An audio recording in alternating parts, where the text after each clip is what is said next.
Testing. All right. You can cut out that other. Hey, yo, aim. Yeah. Run it up, Blondo.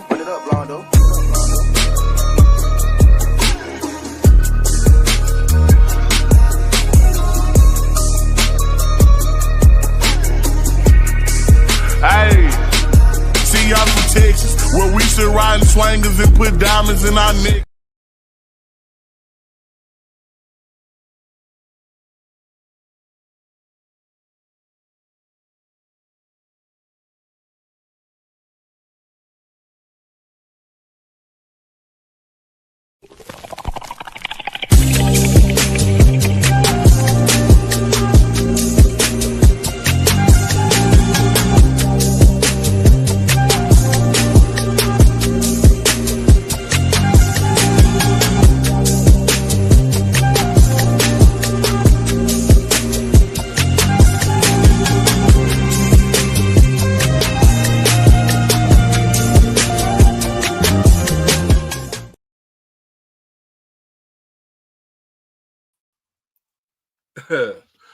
What's going on, everybody? I don't know why this thing shining on me like that. What's happening, everybody? What's going on with you? It's your boy Doc Holiday. We are back with another HBCU tonight, as always. Brought to you by HBCU Overdrive. Make sure that you like the stream. Make sure that you comment, share, but most of all, subscribe to the channel.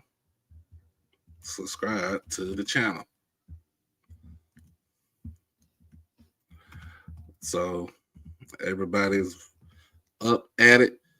It's the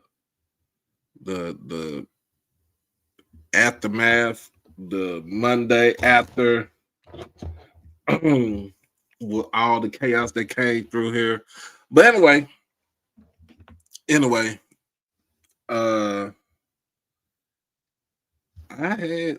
I was gonna go on yesterday, but I was gonna think about going on last night, but I actually had something to do with my daughter, and she was out being a model. So of course, Dad had to step in. Dad went in supported my baby and took hella pictures yesterday of a fashion show. So she did good. She was phenomenal out there.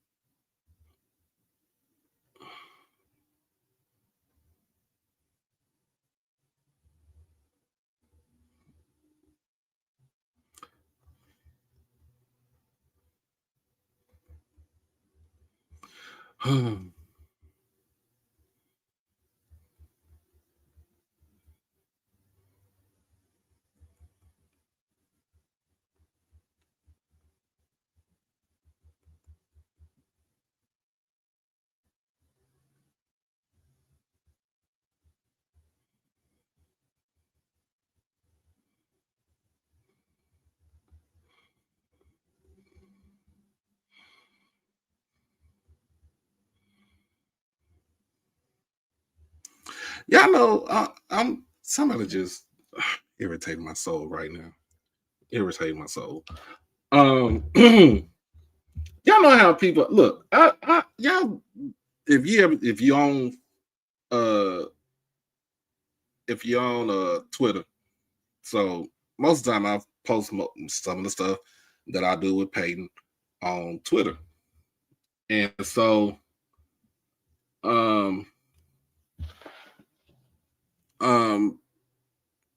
my little post said, "Hey, HBCU aunties and uncles, hey, your favorite niece was out there slaying the runway, because that's what she did last night.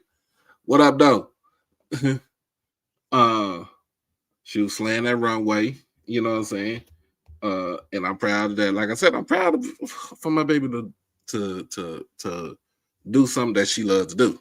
Then there comes this little somebody come up under my post was like, stop giving people color older black people aunties and uncles. It's disrespectful.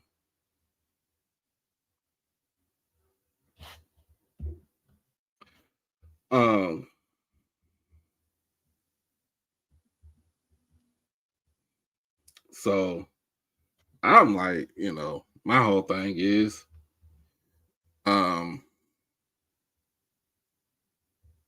if you on here, if you on my thing, why are you, why are you trying to tell me what to do? Like, this is something that I do, I don't know. People are just weird these days, man. People just weird. I'm like, basically my reaction like is, who the fuck is you? Stop giving titles to people. Like, dude, ain't nobody tell you get on my damn post and comment what you want to comment. Get your funky ass off my shit. But anyway, like I said, people are just weird. Yeah, it's weird as fuck, bro. Like, bro, ain't nobody talking to you.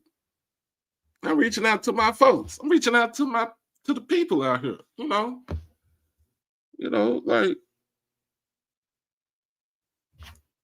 who the fuck is you? You trying to tell me what to do? Man, tell me who I can and who I can't. Oh my goodness, let me get off of here. Let me stop because I'm gonna go into a whole rant. And especially like what happened on Saturday night. Like dude jumped on my. No, ain't no Grambling folks. Ain't no Grambling folks. Like I said, I'm cool with Grambling folks. I'm all right with Grambling folks. No, that one dude on Saturday kind of had me rub the wrong way. And talk about my mom. I'm like, bro, you doing too much, cuz. You talking big talk. Cause that's bound to get your ass whooped. But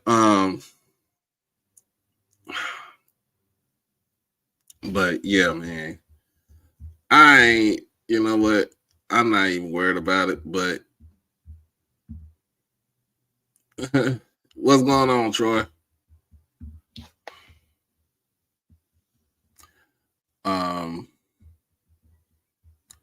But we got some other things going on right now. But anyway, like I was saying, my baby girl had a good time last night. This is not her first show that she has done. She's done plenty of shows. This is my second time actually seeing her, and had my camera ready. She was on there. She was doing her thing. She was doing her thing. She was doing her thing, man. But I was cordial with my ex-wife, so just let everybody know. I was cordial with my ex-wife. So we actually had some things going on. But I want to shout these people out right here. Painted Tree Boutiques, Miss Carla Mingo. She is located on 420 East Round Grove Road, Louisville, Texas, 75067 in Unit C12. So she specializes in handcrafted soy candles, soy wax melts, shea body butter, sugar scrubs, triple butter soap, and moisturizing body oil. And you can go check her out at carlamingohome.com. In fact, I'll put that in the chat right now.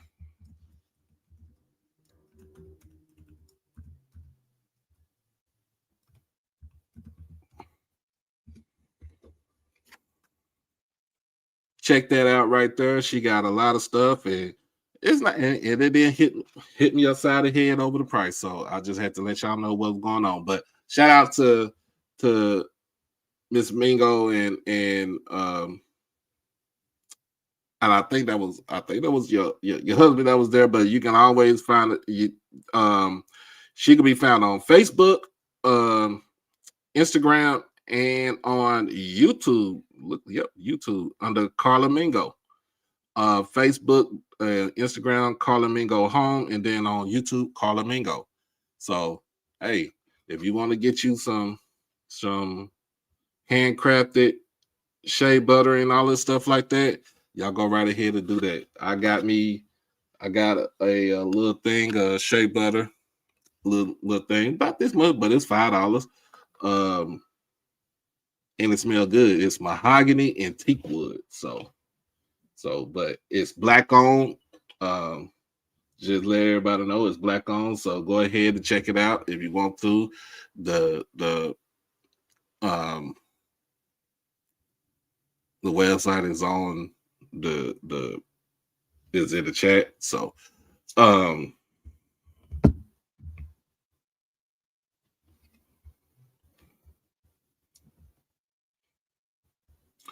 but other than that,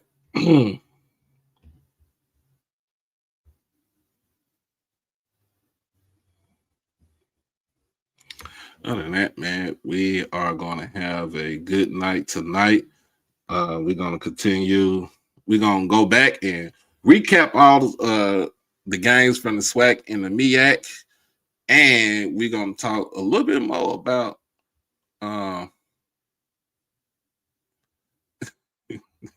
it is that grown man smell. But we're going to talk a little bit more about the little fracas, the kerfuffle, the brouhaha that was at Grambling over the weekend. Now, but don't cook me. Y'all need to leave folks alone. But we'll be right back. Give commercial just 1 minute. It's your boy Doc Holiday. Become a subscriber on HBCU Overdrive on YouTube, and you can follow me on all social media platforms at HBCU_Overdrive on Twitter and Instagram. You can catch me on TikTok at Holiday1925 and on Facebook under my real name, David E. Smith Douglas. Also, when you become an exclusive family member, you get all the membership perks. You get all the exclusive members only videos, early access to new videos, member shoutouts, and members only live chats. And also you can get birthday shout outs on here and win member when you become a subscriber. You can also hit the donation to the Cash App at HBCU Overdrive. You can hit the PayPal David Smith 1925, and you can hit the Zelle David E. Smith 30 at gmail.com. Remember, all proceeds go towards the channel, not the pocket. All right, and we are back, y'all. We are back. How's everybody? Everybody come on in. Wipe your feet. Wipe your feet. Hold on. Got to get a hand clap up in here.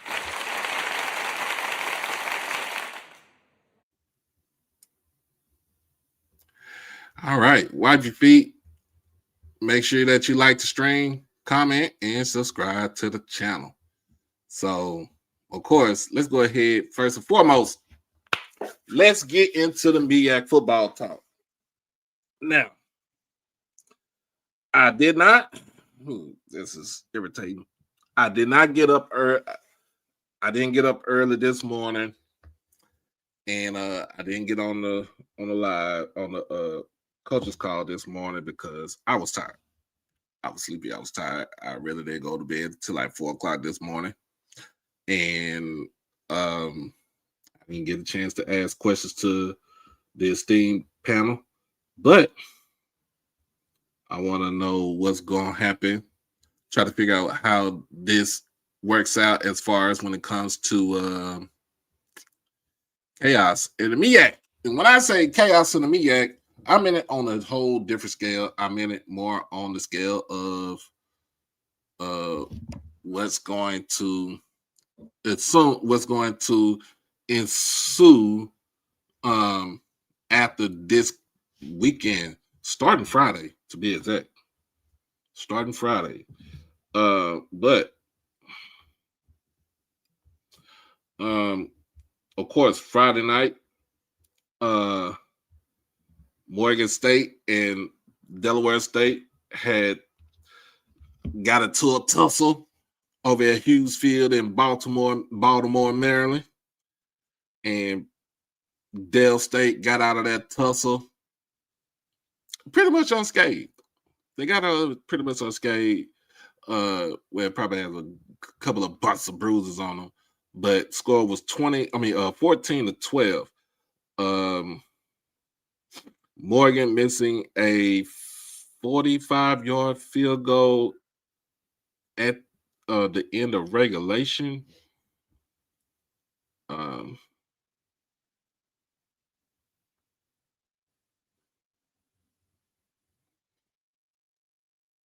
So yeah, at the end of regulation. And it was hold on now. It was a slugfest on Friday night. A little bit earlier than most folks. Game came on at 6:00 Friday. Now it ain't gonna do it no better what's gonna happen this Friday. So we can go ahead and talk about that a little bit too. But also let's go ahead. Saturday morning came about, Saturday afternoon came into play, and basically 2 football games in the MEAC ensued. We'll talk about North Carolina Central versus Norfolk. Now,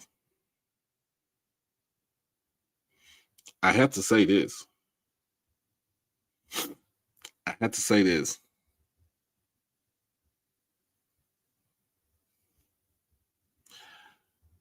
Getting 20 penalties in one game is major it's like diabolical work. Like seriously, diabolical work for real. 20 penalties in one game. I don't think anybody gets 20 penalties unless you just are super undisciplined. And I kind of hate to say that, but that's what it sounds like. Norfolk State is super undisciplined. They're and in some instances it looks like Coach Vic doesn't like being out there. And kind of got to come around and like understand like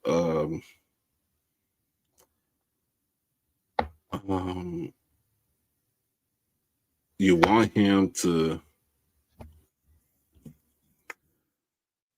do good. You want him to do great. You know what I'm saying? But he got to, it seems like he has to want it. Almost seemed like last Thursday, not last week, but the week before, he wanted that game against Deshaun Jackson. He wanted some of those games that they played where they were only short by 3-4 points in the game. But you got to tighten up that. You got to tighten up the reins, man. 20 penalties in a game, you can't have that. Even though Norfolk did make a bold comeback, and they could have got this. They got the game within 3 points, and they could have won the game.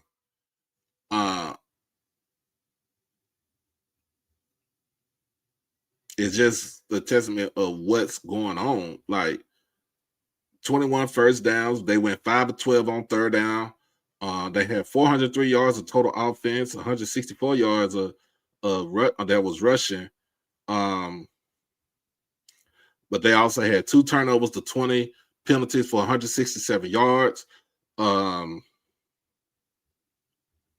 they didn't win the time of possession. But there's no knock on North Carolina Central because they only had 350 yards of total offense. They were held to 80 yards on rushing, but they also had a turnover. They won the battle of possession. They won the first down possession. They won the third down efficiency contest, but they also had 10 penalties for 93 yards. And I know Coach Oliver is the type of person that does not like for his team to be undisciplined. Then there was a story that we just heard about it last night, where one of the players got kicked out of the game, but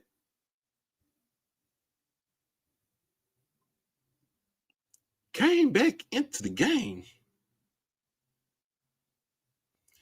Came back into the game for a play. It must have been on kickoff.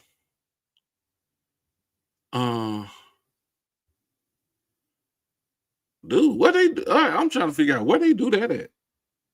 And it was for Norfolk. The player came out, got kicked out, was from Norfolk State.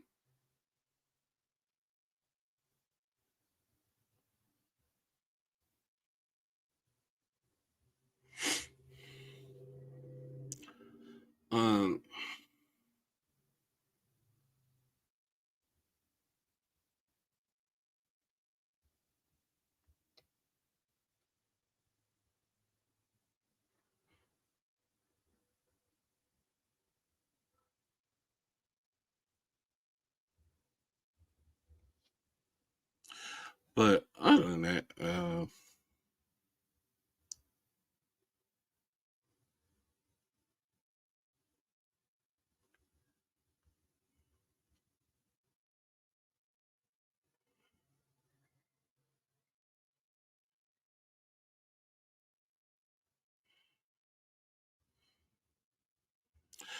oh yeah, let me clock this motherfucker.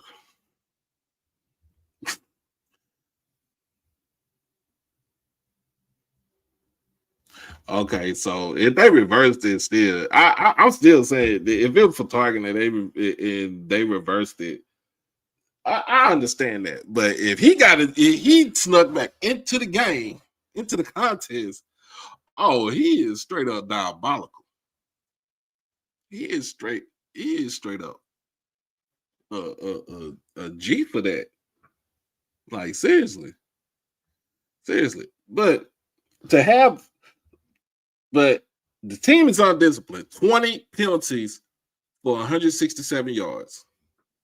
All my Jackson State fans, have we had 20 penalties in a game this season?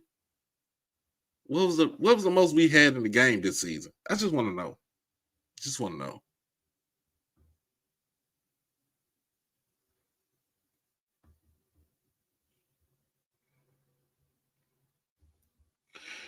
Just want to know. But it's going to be interesting next week, but we'll get into all that in a minute.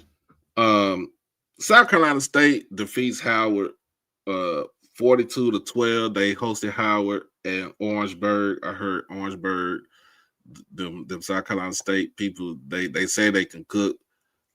I don't know. I got to ask my boy Kobe because I don't know if I can trust his judgment, but on food. But I got to ask my bro. 42-12 in this game. South Carolina State had 17 first downs, 337 yards of total offense, where 220 was in through the air. There was 5 of 11 from third down efficiency.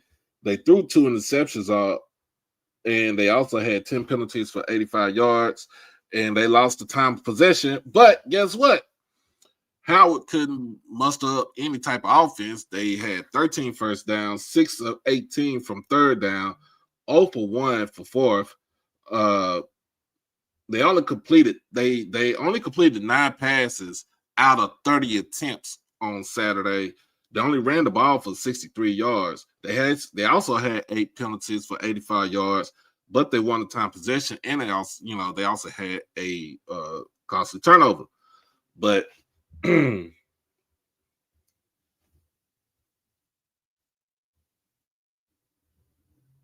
South Carolina State, really Gerard Washington with a 27-yard interception, and then he also had a blocked field goal for a touchdown in this game for South Carolina State.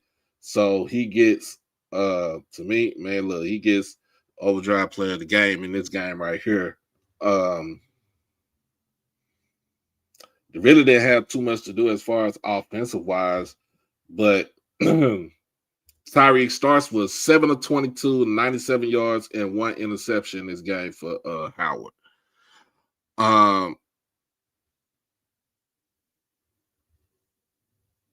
Anthony Reagan Jr., 34 yards on 12 carries, rushing.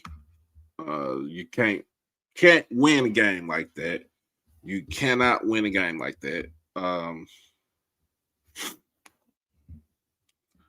But for South Carolina State, William Atkins the 4, 15 to 23, 213, 1 touchdown, 1 interception.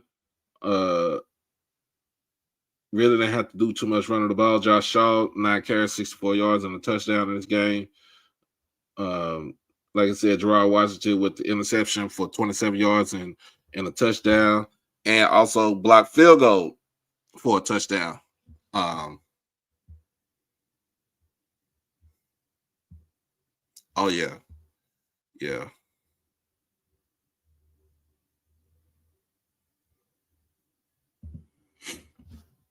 But Howard couldn't get anything going in this game, and basically South Carolina State just pretty much had their way with them and ran off from the plug. They ran off from the plug. Just have to say that. But like I said, next week will be interesting in the MEAC because South Carolina State takes a trip to Durham to take on North Carolina Central. But the fuss about this is the game starts at 4:30 on a Friday. So it will be 5:30. So pretty much people are getting off of work. It's the same scenario that just happened last week with Howard. I mean, not with Howard, but Dale State and Morgan having the game on a Friday and starting at 6. Also, the week before that, Dale State had the game on a Thursday, and the game started at 6:30. But Dale State and Howard go at it in Dover. That game is at noon, and Morgan State and Norfolk State had a very early kickoff at 11 o'clock. So if you're on the East Coast, Eastern Standard Time, that will be 12 o'clock for that Morgan game, and then that will be 1 o'clock for that Dale State game, and then that will be 5:30 on that Friday for Central and South Carolina State. So you take which pill that you want. You want the red pill or the blue pill? Well, it is what you want. It is what it is. What you want. What you want.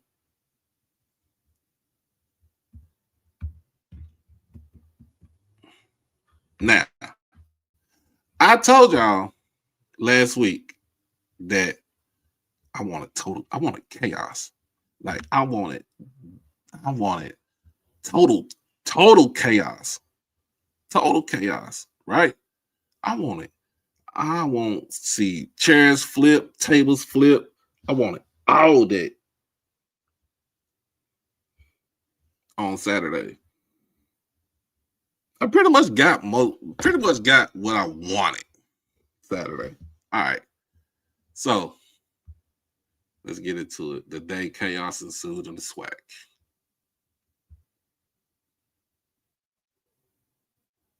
The title has a nice ring to it.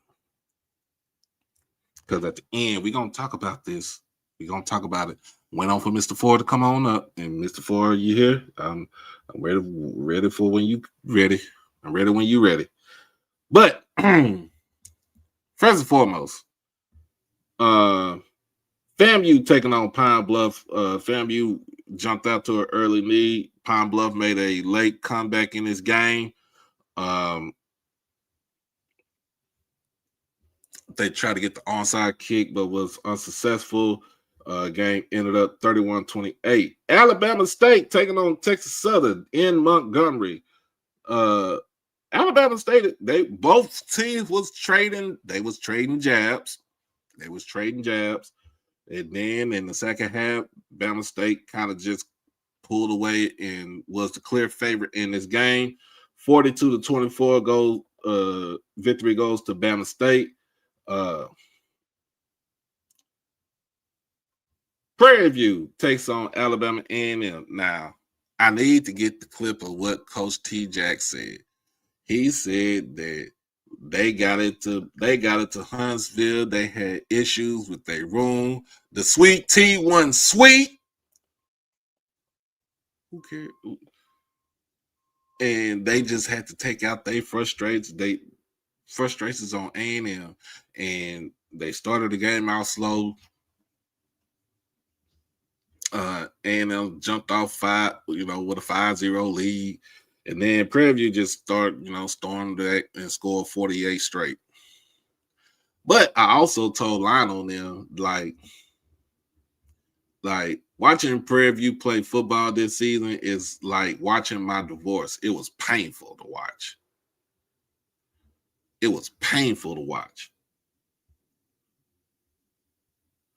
So, I told him I want my dream scenario for the SWAC championship game. And them Negroes ain't included in it. So that's what I had to say. Now, Southern took on Alcorn, and that was the return of the Mac. We're talking about the Big Mac. We're talking about Fred McNair. Southern they went into the reservation, try to get their first win in the SWAC this year. But them Braves and them other folks had, they had some stuff to say. Just listen to it.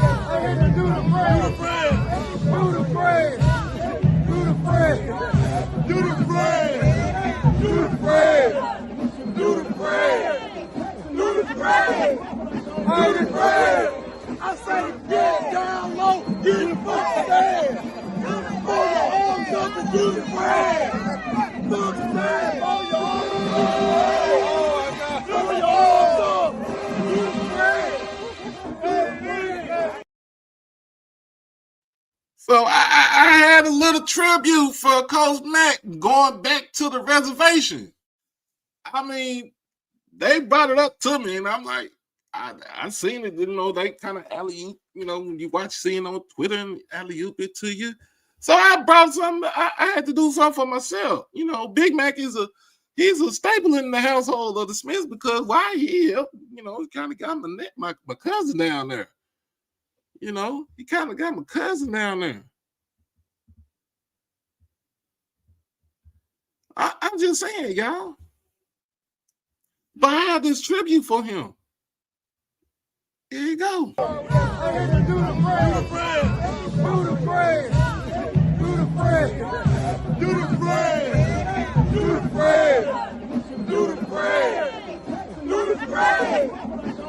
brand.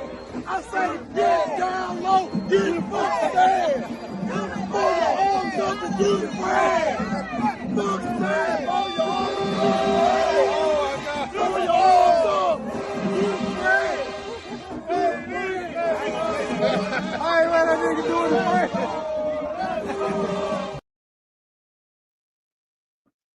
That's gonna be the dance right there. That is gonna be the dance. That's gonna be a chant right there. Because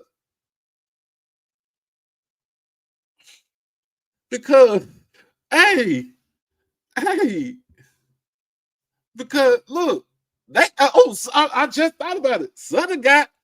They got Texas Southern this weekend, and you're gonna hear the same song that's gonna be played that June 27th by the Ocean of Soul.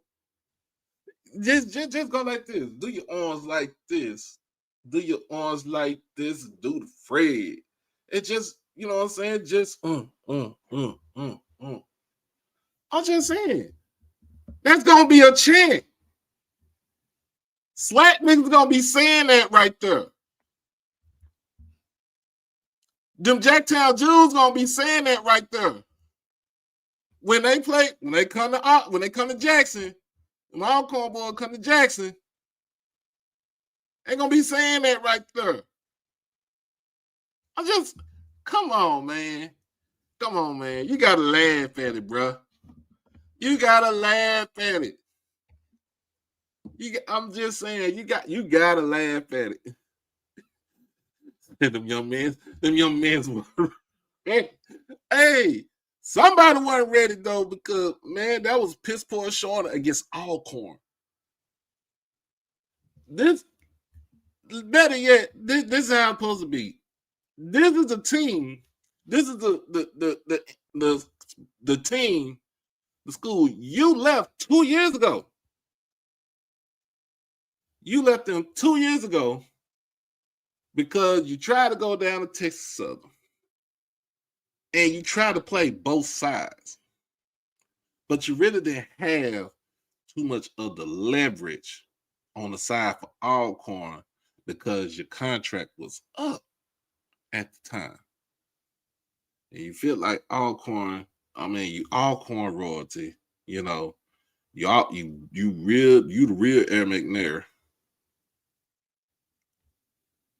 You know, but hey man, they was like, we ready to move on from you. So of course, that handshake line when Coach Mack and Coach Thomas, they meet at half, you know, at midfield.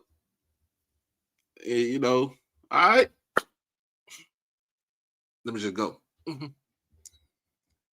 It didn't feel right. It didn't feel right.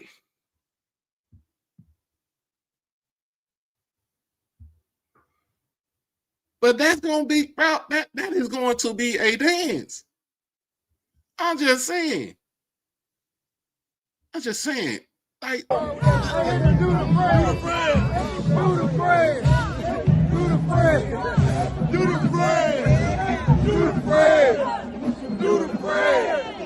Do the praise. I say get down low, get the fuck down.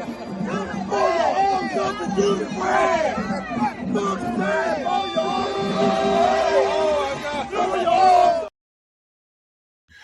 okay, so now let me get this. Okay, so I get this comment. So doing the Fred, what does that do to the McNair legacy at Alcorn? That doesn't do anything to the legacy at Alcorn because they already done everything at Alcorn. Fred McNair have already done stuff at Alcorn. Steve was a goddamn dog at Alcorn. Tim was there. Then you had a lot of, I think his kids went there too.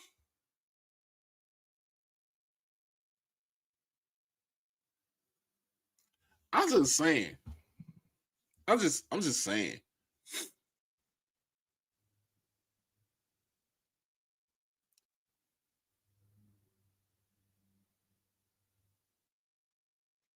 But to each his own.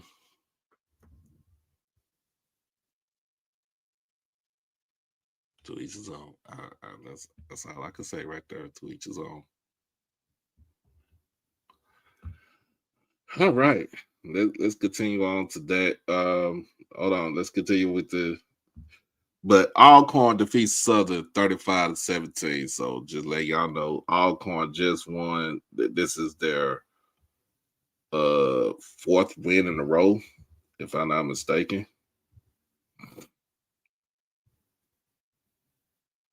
Oh, wow, it was 14,000 at the game there too. So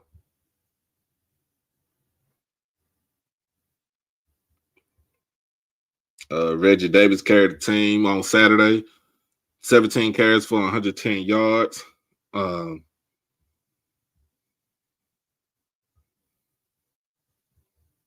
Like,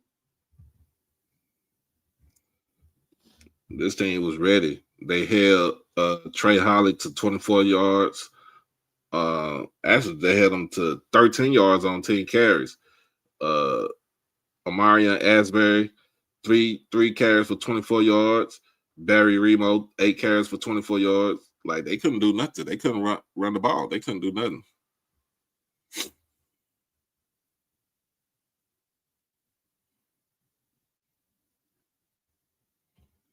He couldn't do nothing. Asher Strada, 14 to 31, 168 yards.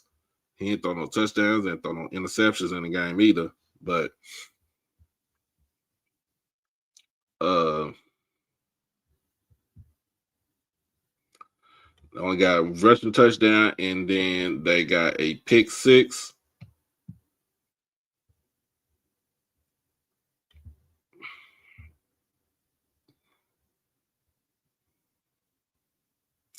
Alcorn as a team ran for 259 yards on 48 carries, 5.4 yards per carry. That's their average, and 3 touchdowns as a team. But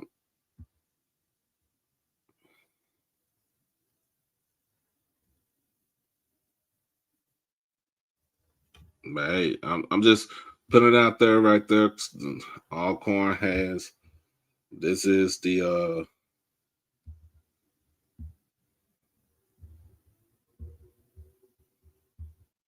this is 4 out of 5. The Alcorn has won the last 4 out of 5 contests. And going into the game against Grambling is going to be a nice one. So let's go ahead. Let's head to Itta Bena. Jackson State versus Mississippi Valley. Jackson State proved again that we are Valley's daddy, and the score was indicative of us being a daddy. Score for this game was 42-3. No Jacobian Morgan in this game this weekend, but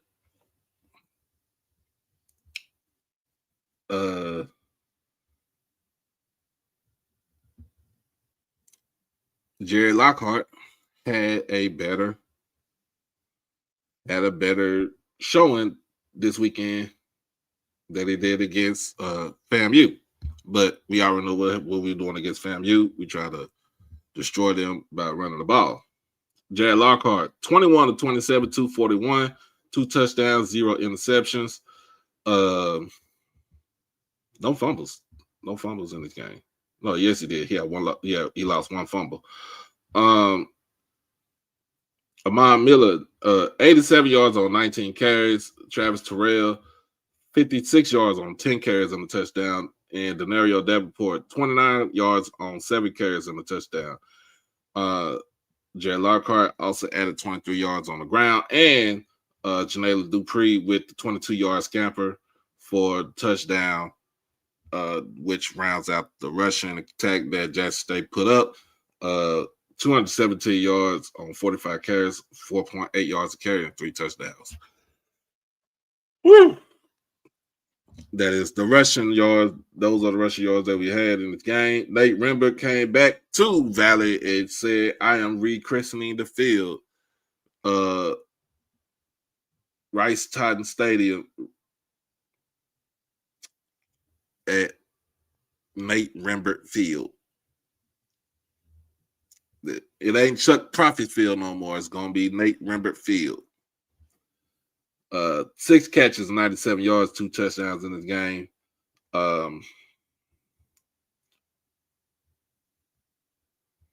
Really didn't have too much throw the ball. Basically, the offense was efficient. Defense was pretty much stand out. BJ Washington with a fumble recovery. Mike Smith the third with an interception to the crib for 60 yards. Now I still have to say this. G-Baby gotta get whatever's in his mind, gotta get it out of his mind.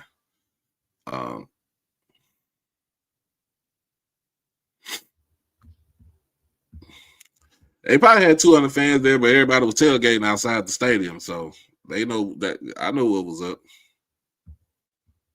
Good evening. What's going on?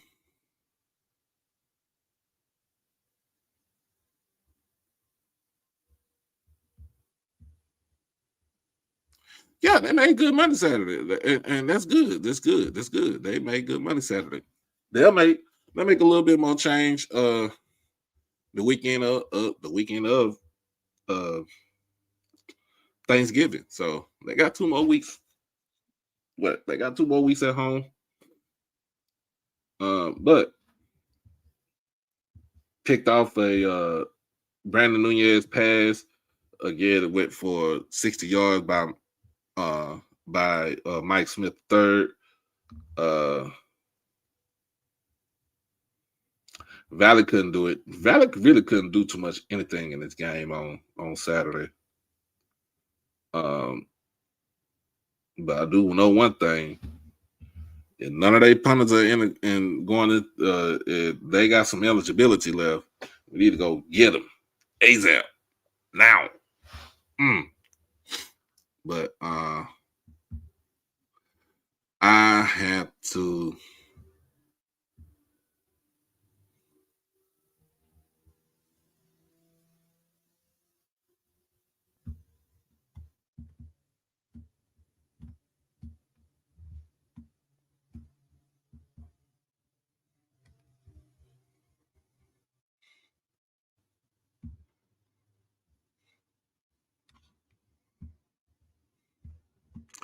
But yeah, I'm about to pull this up. Let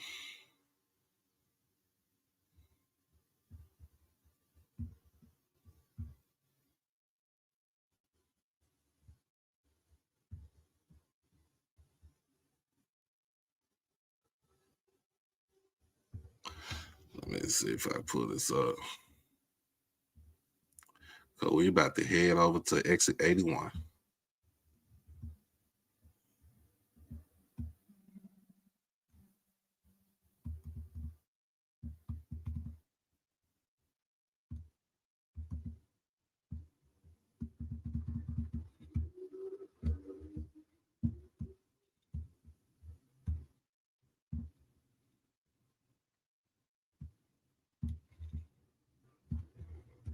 Mm-mm-mm.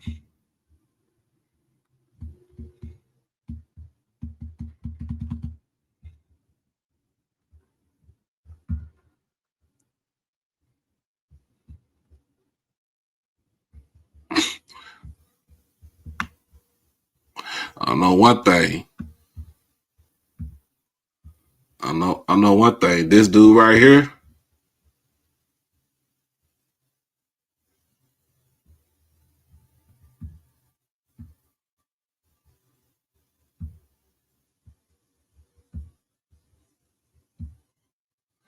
this dude right here that y'all see is coming up.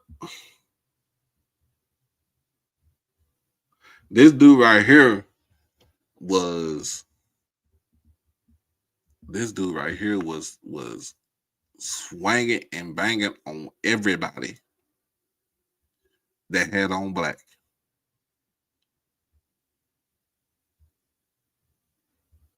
This dude is the epitome of crash out, crash out, crash out, crash. That dude was the epitome of crashing out. I just had to say that.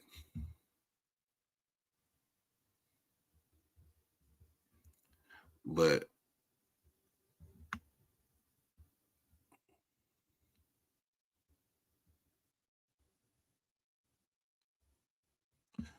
I'm definitely looking for it because I know I put it in here somewhere.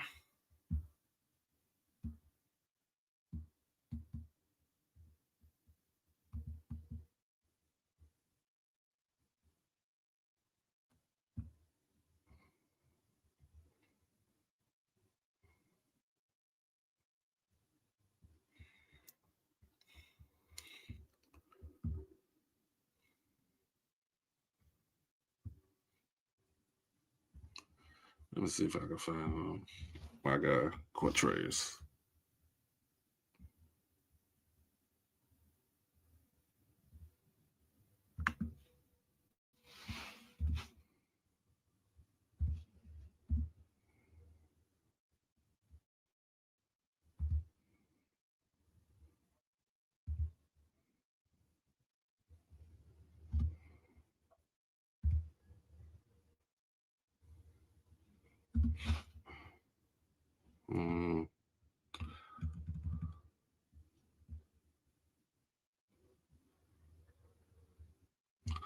Somebody has it. I'm trying to figure out. Somebody had the video.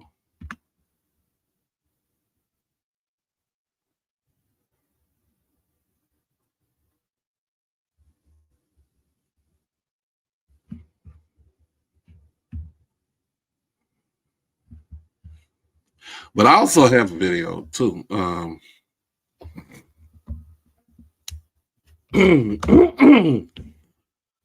Also have a video of the fight. Sorry about that, y'all. Let me stop sharing this.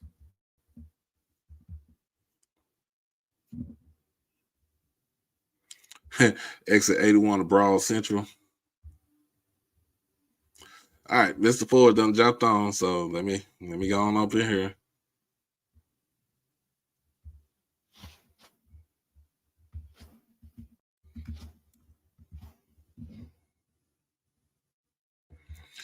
No, they didn't get the names of the suspended players, but we'll talk about that too.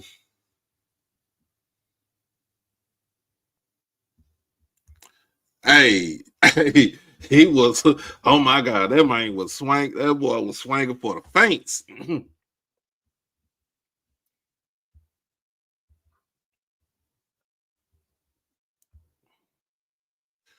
Good evening. Hey, can you hear me? Yes, sir. Yeah. Yes, sir. So we get ready to talk about what happened down in Grambling on Saturday. Yeah, I saw that. It was sickening. It was sickening. So Yeah. now, I want people to understand this. I looked at, I've seen the post game press conference, Uh-huh.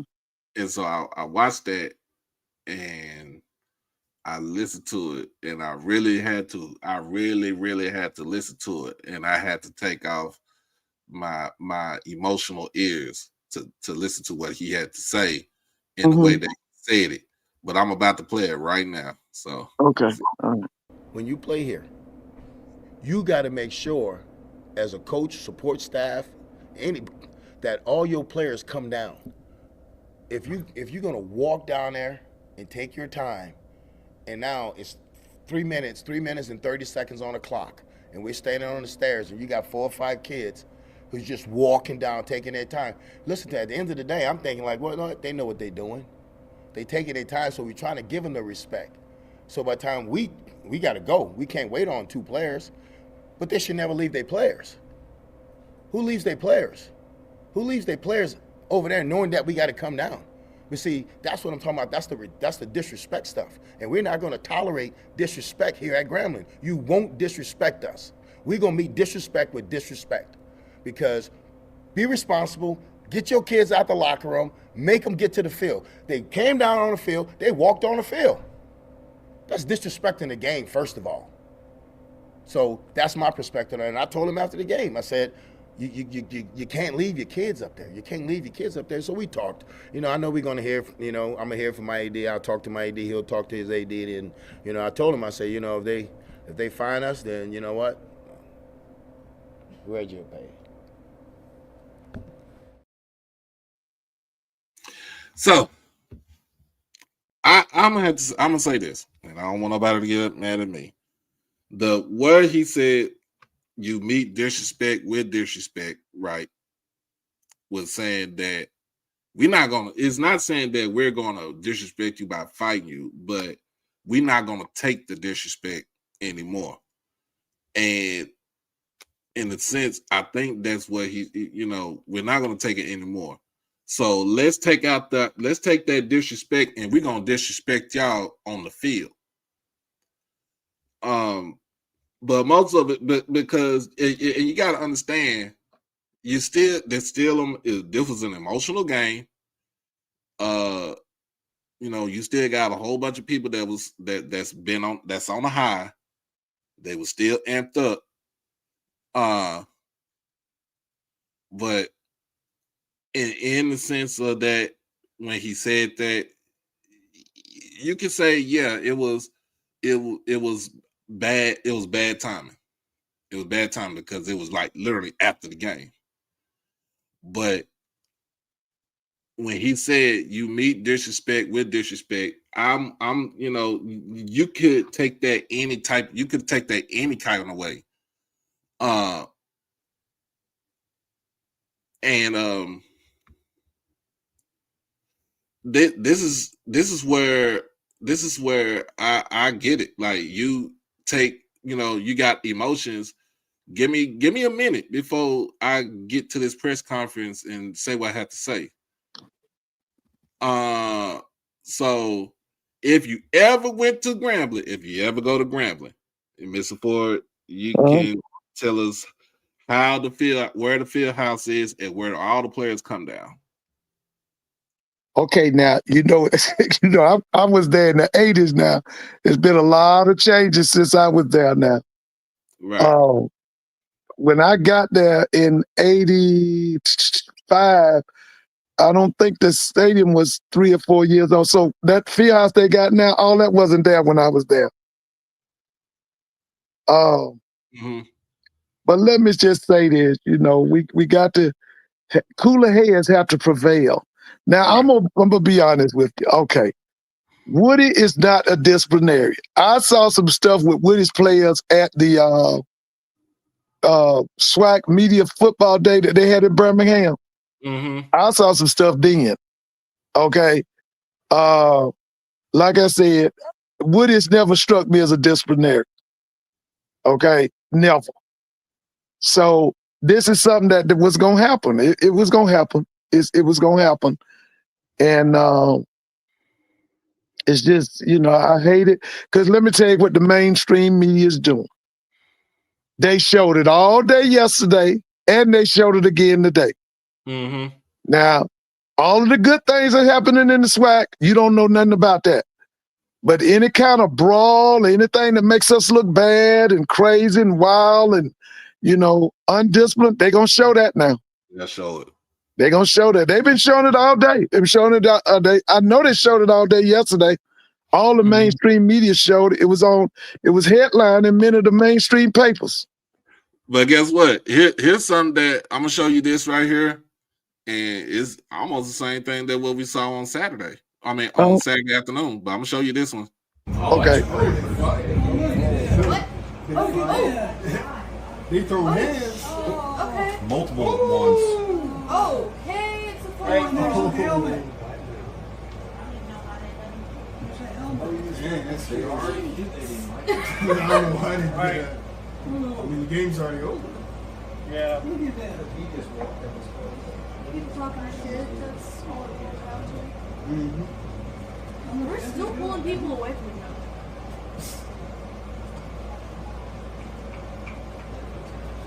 I saw Rob on Monday. Oh my god.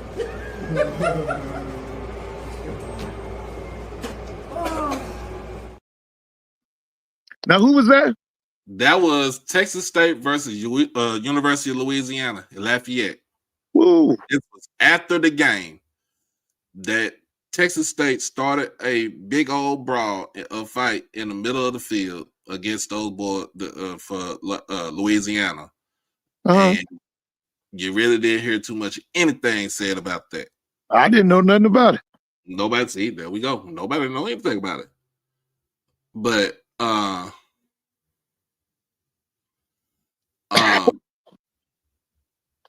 but the thing about it is, I talked to my niece. My niece she was at the game. Right. And she's like, so if you ever go to Grambling, the field house is up the hill. There's a path that they go on that both of the locker rooms are up the hill in the same building, one on one side, one on the other side. They only walk that they have a path to walk down. So what it is that Grambling lets the visitor team go out on the field first, because where that path sits close to Grambling's sideline. And so what I saw was those two players for Bethune just taking their time, and Gramblin's team is already coming down that path. And it's like, okay, I understand where Coach Joseph's coming from. Hey, you shouldn't leave your kids up there. But then, too, them kids shouldn't be taking their sweet time. You got to get on the field. We got a game, you know what I'm saying? You got a game to play. Right. We coming off this is halftime. This is coming off of halftime. Then looking at the fight, what in the world is a Bethune-Cookman coach doing on the Grambling sideline? See, that was already grounds for you to get. I wouldn't say, people say, well, the coach should put their hands on the player, but the player shouldn't put their hands on the coach. Look, in a sense, when you think about it in football, it especially if you own the opponent's sideline and you want to tussle, it's up in the air. It's up in the air. But like I said, Bethune was in the wrong because they took too long. Their players walking down the ramp. Grambling was in the wrong because they felt disrespected, and they didn't show the disrespect. They disrespected them by fighting them instead of showing it on the field. We're gonna disrespect you on the field instead of just fighting you out there, where it took about 10 to 15 minutes for cooler heads to prevail. Do I get what Coach Joseph was saying in his on that press conference? I get what he was saying, but it was at it was bad time. Right. So it was bad timing. So when he's saying, so people was getting it to where, oh, so when you disrespect somebody, you meet them with disrespect by fighting. Oh, what he was trying to say is, you're not going to disrespect me on my field. And you're not going to disrespect me on my field. You're not going to disrespect our players on our field. You're not going to disrespect the university. We're going to take care of it. To me, I feel like we'll take care of it on the football field instead of using our hands and stuff. Now, here's a person that was actually there. What's going on, Chuck? Good evening to you all. I'm just chiming in on what you all were talking about. Yes, I was at the game, and good evening to you, Doc and Mr. Ford. Hey, I'm gonna tell you, I'm doing just fine after a day of work. Yeah. I'm gonna tell you that game. What ensued there was, it was pure hell. I'm just gonna put it that way. And what happened? The guy that was sitting next to me, from Baton Rouge, he's a Grambling alumnus. He and his brother, both Grambling alumnus. They came up. They don't miss a game. They don't miss a home game. They come up from Baton Rouge, and by the way, this guy was in school with Doug Williams and all these people, and we were just talking. After the Grambling marching band had just exited the field, and we they're just talking. It wasn't just football. We just talking. We all know some of the same people, and all of a sudden I heard all of the crowd started I started hearing the sound of the crowd, and I wasn't paying attention to it. They started having to look over to the right and start seeing a lot of commotion down the field. And when we looked at it, wait a minute, they fighting, and that's when it just escalated. There was no end to it. The Grambling marching band was getting into the stands. It went all the way over to where the marching band was, and the band directors had to get them together, make sure to get them out of to avoid harm, because it had gotten out of hand. Here they are. They had those instruments, and you don't want your band members to get injured as well, because they were coming over in that area, and the band directors and many other personnel with the band, they had to get the band members together, try to get them. They had gotten a lot of them in the stands, but they had to try to get them over to get them out of the way of what was going on. It was just getting ugly by the minute, and I wouldn't condone what I was seeing, but what happened, I had it on my phone. I just videoed it, and the thing about it, I wasn't doing to condone violence or anything, but I said it's just a mess. My mother was sitting there watching, and my father was at the restroom. And he said he was coming out of the restroom. He said he heard the noise. He said he thought it was something the band was doing. My father being a band alumnus, and one of his band brothers told him about what had occurred. He said he had a flashback to the '60s when they played Arkansas A&M College, which is now UAPB. They said they had a ruckus up there in Pine Bluff back in the '60s when they were in the band. They said they had to get them out of there. They had to have escort getting out of Pine Bluff. They said they gave them a flashback. But the elderly people from Grambling, I'm not gonna go long, but the elderly people there, including my mother, sitting there, they didn't like what they were seeing. They said what they were saying in their mind. They were saying, "That's not dear old Grambling." They said, "What's wrong with them?" That's what they were thinking. Right, but like I said,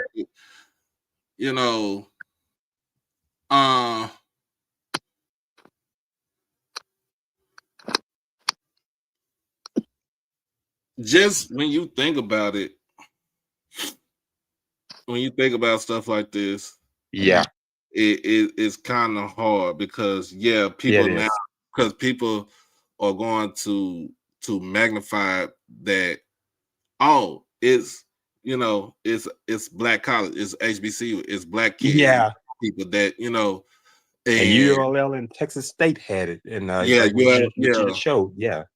So when you think about it, it's like, how can we fix this problem? Well, exactly. I tell you what they did, and I don't know if you read this, Mr. Ford. Mm-hmm. But the SWAC they brought down the hammer on both schools. They brought down the hammer today. I wasn't surprised. And so what was the punishment? So you got 18 kids from Grambling suspended. You got 9 kids for Bethune suspended. Bethune is fined $25,000 and Grambling is fined $40,000. $40,000. Yeah. Okay. I don't know anything as far as when it comes to the coaches, but there was 3 kids. I don't know, it's split between both Grambling and Bethune, but they're gonna have multiple suspensions. Yeah. Mm-hmm. So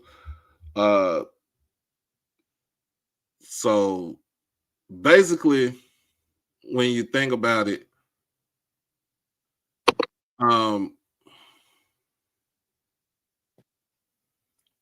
when they don't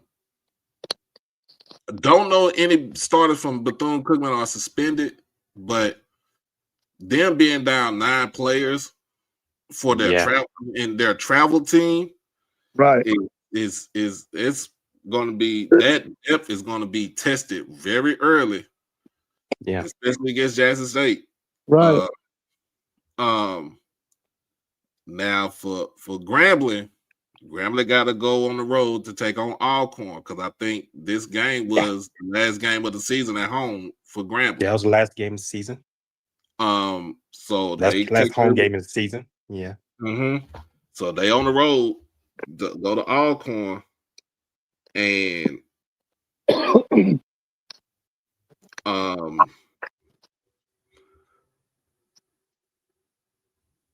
and when you think about it, like you think about it, it's gonna test them, because when they go to Alcorn, when they go to Alcorn, because that's 18 kids. Yeah. That's a lot of young people gone. Yeah, that's your depth right there. Your depth. The kicker was one of the people ejected. This guy was kicking 50-some yarders, and he was one of those people ejected on this past Saturday when they start calling the numbers out of the 2 teams and telling them that they're ejected. And and they heard the kicker's name. People are like, oh gosh, just lost the kicker, and it's just if you ever look at that stadium at Grambling, it's kind of, the configuration of that stadium is kind of like, think about Michigan Stadium where the University of Michigan plays their football games. When you're coming out there together, you have to because Michigan and Michigan State got into it in the hallway, and you're going to get tied up there. You really have to have an agreement of who's going to go out there first, because you don't want to get tied up there together. Yeah. So what do you think about that, Mr. Ford? Give me your perspective on it. Well, like you said, now, if you want to hit somebody, you hit them in the pocket, and y'all just called it out.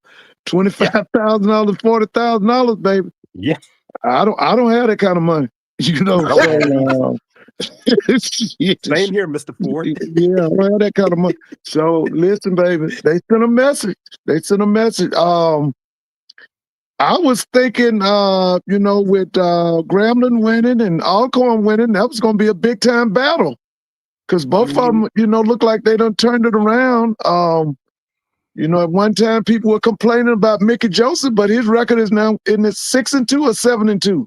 7-3. 7-3. Yeah, I got a chance to talk to 7-3. him after the game. Yeah, I talked to Mickey Joseph. I got a chance to go. I went by the support facility and I talked to some of the coaches. I ran into Jason Rollins, the defense coordinator. I knew him from McNeese. We hadn't seen each other since 1998.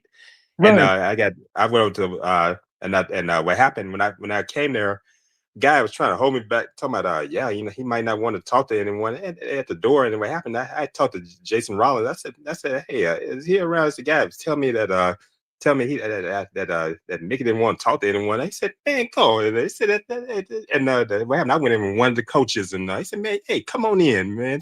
He said, just sit right there. He said, Coach Joseph is in the press conference. He's there in the press conference, which you all just watch. And I was waiting for him. And when he saw me, he said, hey, Chuck, what's up? We that's kind of a relationship we have, and I wasn't gonna bring up about that fight or anything. We just glad to see each other.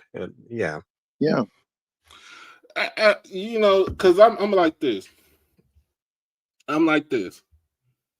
Ed brought up something about Coach Joseph. What happened when he was at Nebraska? When he was coach at Nebraska and his domestic violence, but yeah. If you really think about it, they vetted it and they see no issues because I think the case was dropped on that one there. They dropped it. Yeah, they dropped the case, so it really doesn't. To me, it doesn't matter. So just trying to bring up somebody's past, but at the same time, you talk. If we bring up, here's the thing: if we bring up Mickey Joseph's past, we sure did bring up Art Brown's past, and nobody didn't say anything about it. Bobby Petrino. Nobody didn't say anything about it. Yeah, even Marshall Faulk. Marshall Faulk. Yeah. The only time it's brought up is when people's past is brought up is basically when they trying to come down here and coach our kids. And you know what happened, guys? I didn't mean to interrupt you. Someone was saying that they try to get it and they try to put that in the past. But I know I don't want anyone on here to get offended. But at HBCU, would be very judgmental towards some of them. And I said, wait a minute, and you don't want to talk about one to nurture people, but you become critical of someone such as Mickey Joseph and many others. And I know that in the HBCU spaces. Mm-hmm. So, and you think about this, and you also think about this, because it's coming at a crazy time. Because you think about it, Grambling is in sole second place in the SWAC West right now, Mr. Ford. Yeah. They are in second place in the SWAC West. Right. I told y'all, do not let this team get any kind of motivation or momentum because they are going to be a scary team. And they probably they're doing it the ugly way, but this team is going to be scary. Who's the quarterback? Who's quarterback? Hayden Benoit was the quarterback. He threw 4 touchdowns and an interception on Saturday. He's from La Roval, Louisiana. He's from down South Louisiana, from La Roval, Louisiana. Benoit, and what's his size? He's 6'4". He's a big kid. Oh, okay. Yeah. He doesn't even have a name on his. He doesn't even have a name on his uniform. They talked about on the back of his uniform. That last name. They were talking about that. Yeah. Yeah. It's true freshman quarterback. Oh, okay. Yeah. Okay. And his high school. What'd you say his high school was? He's from La Roval. He's from La Roval, Louisiana. That's down in South Louisiana. I forgot the name of which high school was down there. I've forgotten. I don't know which high school he went to. Yeah. Okay. But that's in South Louisiana. Okay. And I'm sorry to say that that's the reason why God tells us we ain't supposed to judge man. It's supposed to be him to judge. Yeah. But you think about it, Grambling is playing for a SWAC West title. Bethune-Cookman is playing to try to get into the mindset of winning a SWAC East title. So with them losing on Saturday, that makes their journey a little bit more harder because now they're gonna have to hope and pray and wish that Jackson State will lose. Hope and pray and wish that Bama State will lose twice. So it kind of messed them up losing that game. And now being down 9 players for this game. Oh man. So they didn't even, they didn't go back to Daytona because they're playing Jackson this weekend. So they are staying in Mississippi this weekend. So it wasn't gonna be it. No, to me, it shouldn't be a strain. Yeah.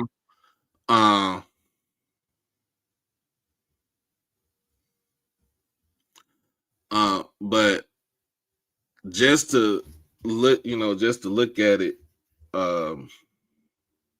chaos ensued this past Saturday,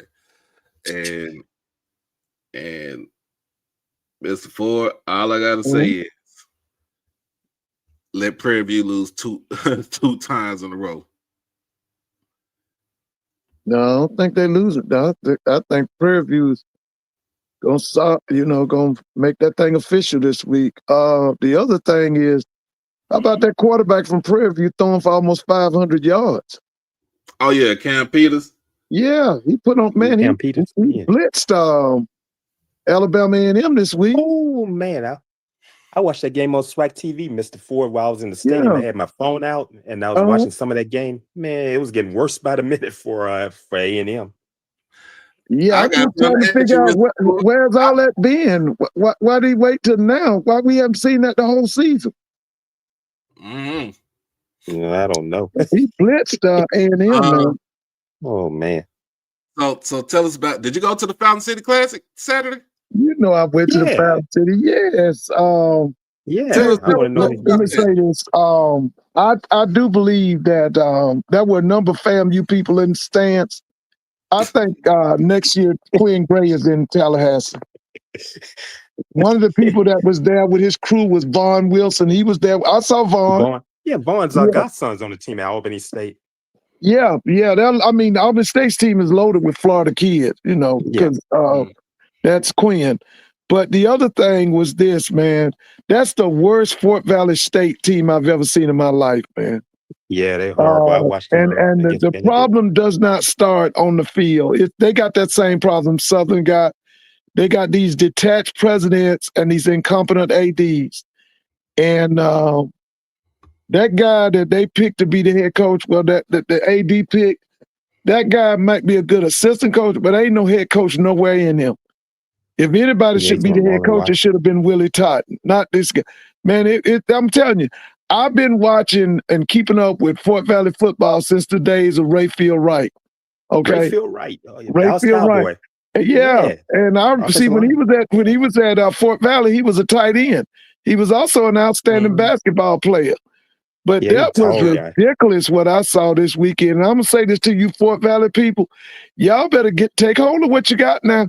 You need to go get you an athletic director, and you need to tell your president that this detachedness away from the program and acting like you don't know nothing about athletics, that's got to go. Sports is the front porch to your university. It's documented. It's a fact. If your sports is winning, that attracts students. Exactly. I don't know why they acting like they don't know that. You're right, Mr. Ford. Mr. Ford. I'm just here so I won't get fined. Huh? I'm just here so I won't get fined. Yeah, man. He's beast mode. I'm just here so I won't get fined. But when you think about it, I watched we watched some of that game on here, and they didn't have no answer for Isaiah Knowles. Oh no! Let me just tell you though, man. They could have scored 60 points easily, man. They really let up. And one of the things I noticed that he let Isaiah Knowles in the last part of the game. he basically he put the headphones on Isaiah Knowles, and Isaiah Knowles became the offense coordinator. He was calling the plays. Yeah, I saw him do it. Oh man.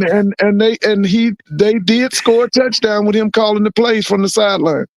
Okay. Now, that's something that Billy Joe used to do. That's where Quinn got that from. Billy Joe used to do that. He would turn Billy the game Joe. over to his quarterbacks. He would let them run the show. And so, like I said, I truly believe that next fall, Quinn Gray will be in Tallahassee. Billy Joe coached from the press box. Yeah, he coached from the press box. Yeah. But he always let his quarterbacks basically run the show. I didn't know he coached from the press box as a head. Yeah, he coached from the press box. Yeah. His brother Tommy was that. Tommy and Jimmy and Jimmy. Yeah, Clifton Jimmy Moore. Jimmy Joe and the defensive coordinator Clifton Moore. They were down on the field, and he was up in the press box. Yeah. Mr. Jones said when he was at Fort Valley, said they couldn't be stopped. They couldn't be stopped. What? Oh yeah, that's what I'm saying. Listen, I remember before Coach Porter, it was Coach Stan Lomax. After Lomax, it was Coach Porter. Yeah, after Coach Porter came a guy named Kent Schoolfield. But let me tell you this: Kent Schoolfield. You can check the NCAA records, and for 24 years, Fort Valley didn't have a losing season. And I'm telling you that tonight, I've been keeping up with Fort Valley since the 60s. That is the worst Fort Valley team I've ever seen in my life. I saw them Saturday in that Fountain City Classic. That's the worst Fort Valley team I've ever seen in my life. Well, so Albany State going up against used to wear a bow tie. Benedict, yeah. Mm-hmm. Going up against Benedict this Saturday. Then Kentucky State is supposed to go up against one of the representatives from the Carolina Conference. Oh, okay. To see, to go to the playoffs.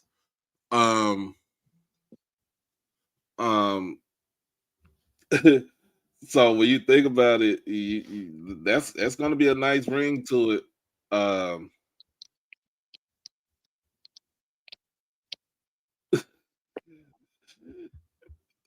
There's gonna be a nice ring to it, but in the CIAA, you got Virginia Union and Johnson C. Smith gonna square up. Man, that's gonna be a great one. That's gonna be a big game. That's gonna be a great one. Yeah. Now, where's that game gonna be played? It is going to probably at Union. Okay. In Richmond. Okay. In Richmond. Okay. Whoever had the better conference record. Oh, okay. Let me see. Hold on. Because I actually got it right here, man. Yeah, Mr. Ford, Kent Schoolfield wore that bow tie. Yeah, bow ties. I saw Kent Schoolfield when he was in college. He played for Jay Gaethel. Yeah. He played with Ken Riley. Yeah. Yeah, they were teammates. Yeah. Herbert Ginn, Goody Goodrum. Pine Edwards played for the Pittsburgh Steelers. He was when the Steelers first started winning. It was Mel Blount. One corner. It was Pine Edwards was at strong safety. Mike Wagner was at the Mike Wagner. And I'm trying to think who was at the other corner. I can't remember that. Donnie Shell? No, Donnie came later. He came later. Okay. Yeah, Donnie took over for Pine because Pine got traded to the San Diego Chargers. Okay. And see, Pine Edwards was a running back at Florida A&M, and they converted him to a DB when he got to the league. Okay. All right. Yeah, Glenn Pine Edwards. Okay, I'm gonna look him up. Yeah, look up Pine Edwards. Pine was FAMU. Okay. I know Gator had a strong group of guys. Man, I tell people all the time, what you do is you take all them black boys from Florida State, from University of Miami, and from the University of Florida, and put them on one team, and that was the FAMU team back in the 50s and the 60s. FAMU was the standard. Yeah, they were the standard because Florida State that's what it was. Florida State was mediocre, and the only thing they could talk about Florida State is they just talk about Fred Biletnikoff, but he played on a mediocre Florida State team. Yeah, Freddie Biletnikoff. Later on, it was Gary Huff. Barry Smith. The guy who brought him national acclaim was Bobby Bowden. Bobby Bowden, 1976 when he arrived there and he built that program. That's right. Yeah, from West Virginia. Brought him there. So yeah, this game will be at the CIAA championship game will be in Richmond. Richmond, okay. Richmond, okay. Virginia. Because Union had the better conference record. They was undefeated in conference. Oh, okay. So yeah, that is going to be a 3:00 kickoff. Okay. Now who's televising that? Hold on. They said Johnson C. Smith. What's going on? It's gonna be at Belk. It's gonna be at Belk. What that Belkfield? Belkfield. Look like that's what it's saying. Oh, yeah, it's in Charlotte. I've been by Belkfield. I've been on that campus. They have only one side. It's kind of like Morehouse and Clark, Atlanta. Just one side. Yeah. And they had that statue of the bull. I love that statue of the bull in the end zone. So yeah, I want to see because Curtis Allen for the running back for Virginia Union. I did not know he was that big. 6'2". Yeah, I didn't know. This man already has 2,098 yards on the ground at 27 touchdowns, 251 carries for the season in 10 games. Where is he from? What's his hometown? Let me see. I'm out from Prince George in Petersburg, Virginia. Oh, okay. Petersburg, yeah, that's where Virginia State is located. Yeah, Ettrick. I think Ettrick. Virginia State is in Petersburg, Ettrick. Yes. How you let him leave out of that? Oh my God. That's all close to Washington, D.C. They're going on that same interstate. Yeah. How do you let him? Both of them guys right there are going to be highly sought after this season is over. That Flowers guy's going to get some job offers, and so is that Dr. Park up there. Dr. Alvin Parker. If they want to move up to the MEAC or the SWAC, it's going to be some inquiries about them guys. Maurice Flowers, yeah, he's done a great job at JCSU. A genius guy, he really good with running that spread offense. Now, I don't know how his defense is and that kind of stuff, but he's going to be sought after. There are going to be some inquiries about both of them guys. This young man scored a touchdown in every game he played in this season. One game. Jada Byers. Jada Byers. I haven't heard from Jada. I don't know what happened here. And it's like they didn't have missed a step after Jada Byers, because people probably thought it was going to be a rebuilding year, but man, they haven't missed a step at Virginia Union. They got a good program. I think Joe Taylor is the athletic director. Yeah, he's the athletic director. Yeah, Joe Taylor. They got a good program up there. But he coached at Virginia. If they want to move up to the MEAC or the SWAC, I'm quite sure they're gonna get some inquiries. Yeah. The game that the game before this last one, when they played Bluefield State, Curtis Allen ran the ball 26 times for 369 yards and 5 touchdowns. Man. He had a game where he ran for 278 yards and 2 touchdowns on 17 carries. Another game he had was 249 and 4 touchdowns on 34 carries. 208 and 3 touchdowns on 24 carries. The lowest number he had was against Johnson C. Smith. He had 108 yards on it, but he had 4 touchdowns in that game too. Gosh. In fact, let me see, because I think that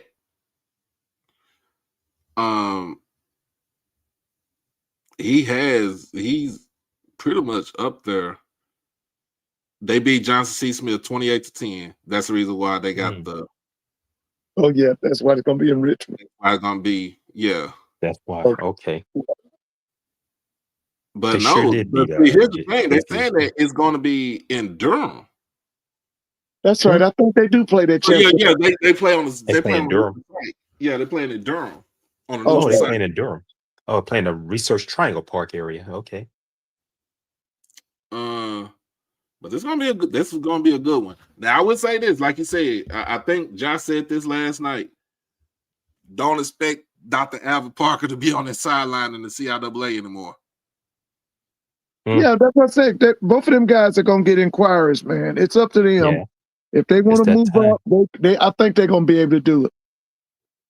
Because they both of them guys are really hot, man.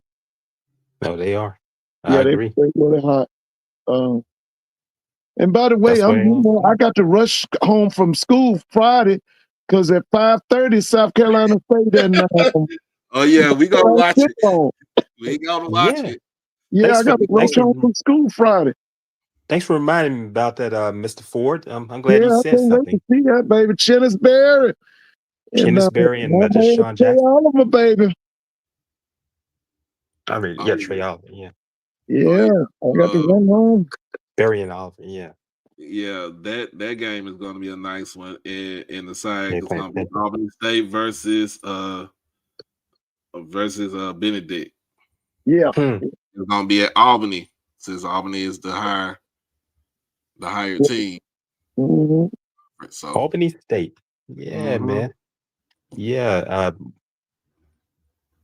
Yeah, one of my let me neighbors. say this. Now, even though I said this is the worst Fort Valley team I've ever seen, listen, at the same time, guys, I thought Fort Valley's band was really good. That band was really good, man. They're back. Whoever I that know they. band I know they director, will. they went through the little thing where they got suspended With the because I went hazing. to the Yeah, homecoming. alleged hazing. But listen, man, they put on a show Saturday. Their they had a band good was really band. good. Yeah, they had a really good band. Yeah. Yeah. All Speaking right, of Albany, yeah, go ahead. So next week you got Benedict and Albany State for the SWAC championship. You got Shorter University taking on Kentucky State in Frankfurt. Mm-hmm. And then Allen University is taking on Erskine College. Yeah, and Allen beat up Edward Waters. That shocked me when they announced Oh, man. that. Yeah, that's a shocker. Yeah, that was a shocker. Man, it shows you chaos. Hey, Brian Jenkins is my man. Now, I want Brian to get a bigger job. This is chaos around this later in the season. Yeah. I don't think Brian Jenkins going nowhere though. Yeah, I think he's staying in. I think he's staying in Jacksonville. Mr. Ford. Super region. What? Speaking, you talking about Albany State? There was my neighbor. What happened last year? She passed away last year. We attended her funeral. She and I grew up right here in the neighborhood, and she you talking about a place of sports. By the way, she's the daughter of one of the legendary Grambling quarterbacks, Matthew Reed. His daughter, Ashley. Listen, his daughter. Yeah, she passed last year. Every Sunday on the Grambling football show when I was growing up. Yeah, that's my neighbor. He lived across the street from me. Sammy White, Gary Johnson. I know all those guys. James Hound Dog. What was they called him? Hound Dog. James Hunter. James Hunter. Yeah, I remember all these guys. Yeah, but I grew up with his daughter. He was the quarterback before Doug Williams. Yeah, he lived across the street from me. I grew up with his daughter, and she passed last year. Now? He's still in the neighborhood. I see him each day. He lived across the street from. I grew up with his daughter. His daughter passed away last year. Went to her funeral, and her husband, bringing the Albany State part. Her husband is an alumnus of Albany State. He's from Augusta, Georgia, and and after the funeral, he and after the repast, I told her I introduced myself to her. I told him they grew up across the street from his wife, and she could play some sports. She played softball at Grambling. She was a criminal justice professor at Alcorn and at Southern. She had just completed her coursework for her doctorate at LSU, but she passed away before her dissertation. But they gave her degree was given posthumously, right. And her husband graduated from Albany State, and I met him, and I started bringing up Quinn Gray. I just something to lift his spirits. I said, I said, hey, you all have Quinn Graves as your coach. I said, I remember he quarterback at Florida A&M. He lit up when I said that. Yeah, it was just yeah. Oh yeah. Yeah, man. We just looking at it is because I watched a little bit of it. It's like, yeah, I don't see nobody stopping them. I don't see nobody stopping them. I'm gonna tell you another name that might not be in the CIAA either.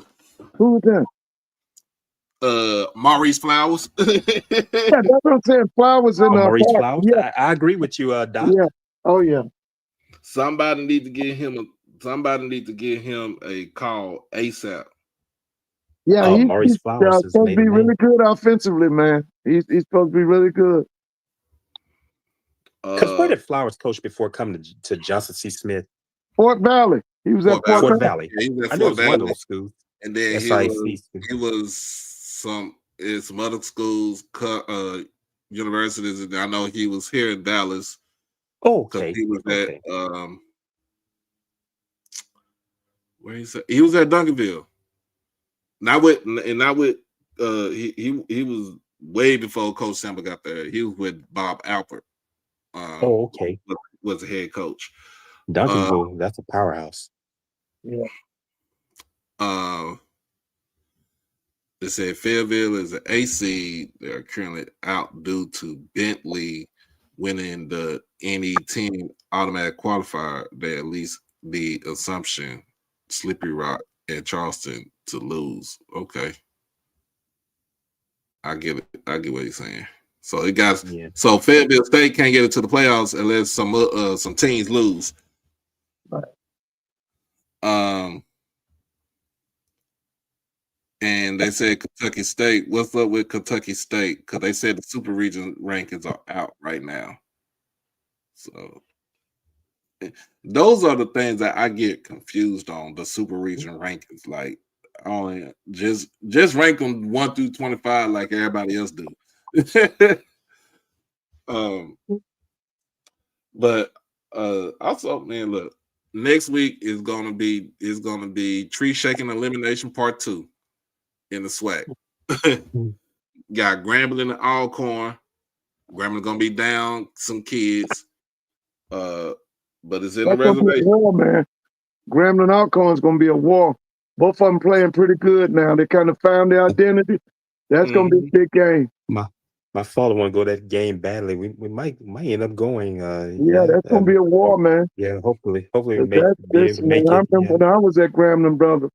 That was a war between the Godfather and Eddie Robinson. It was a war, man. Oh yeah, Eddie Robinson and Marino Chasm. They used to meet in Shreveport. They called it the Red River. Go to the games. What did they call it? The Red River Classic. Red River Classic. My parents and I used to go. Yeah, when I was a kid. I went. Them things was deep, bro. That was North Louisiana versus Mississippi. Oh yeah, right there, Independence Stadium. Yeah, we used to go to the games. Stadium, Shreveport. Yeah. Let's see. Alabama State is on the road to take on Mississippi Valley. That should be easy. They don't have to worry about having Andrew Body in the game this weekend. But I heard that got the quarterback look good over there. Who is that quarterback? Tayshawn Smoot. Yeah, I heard he looked good. Smoot.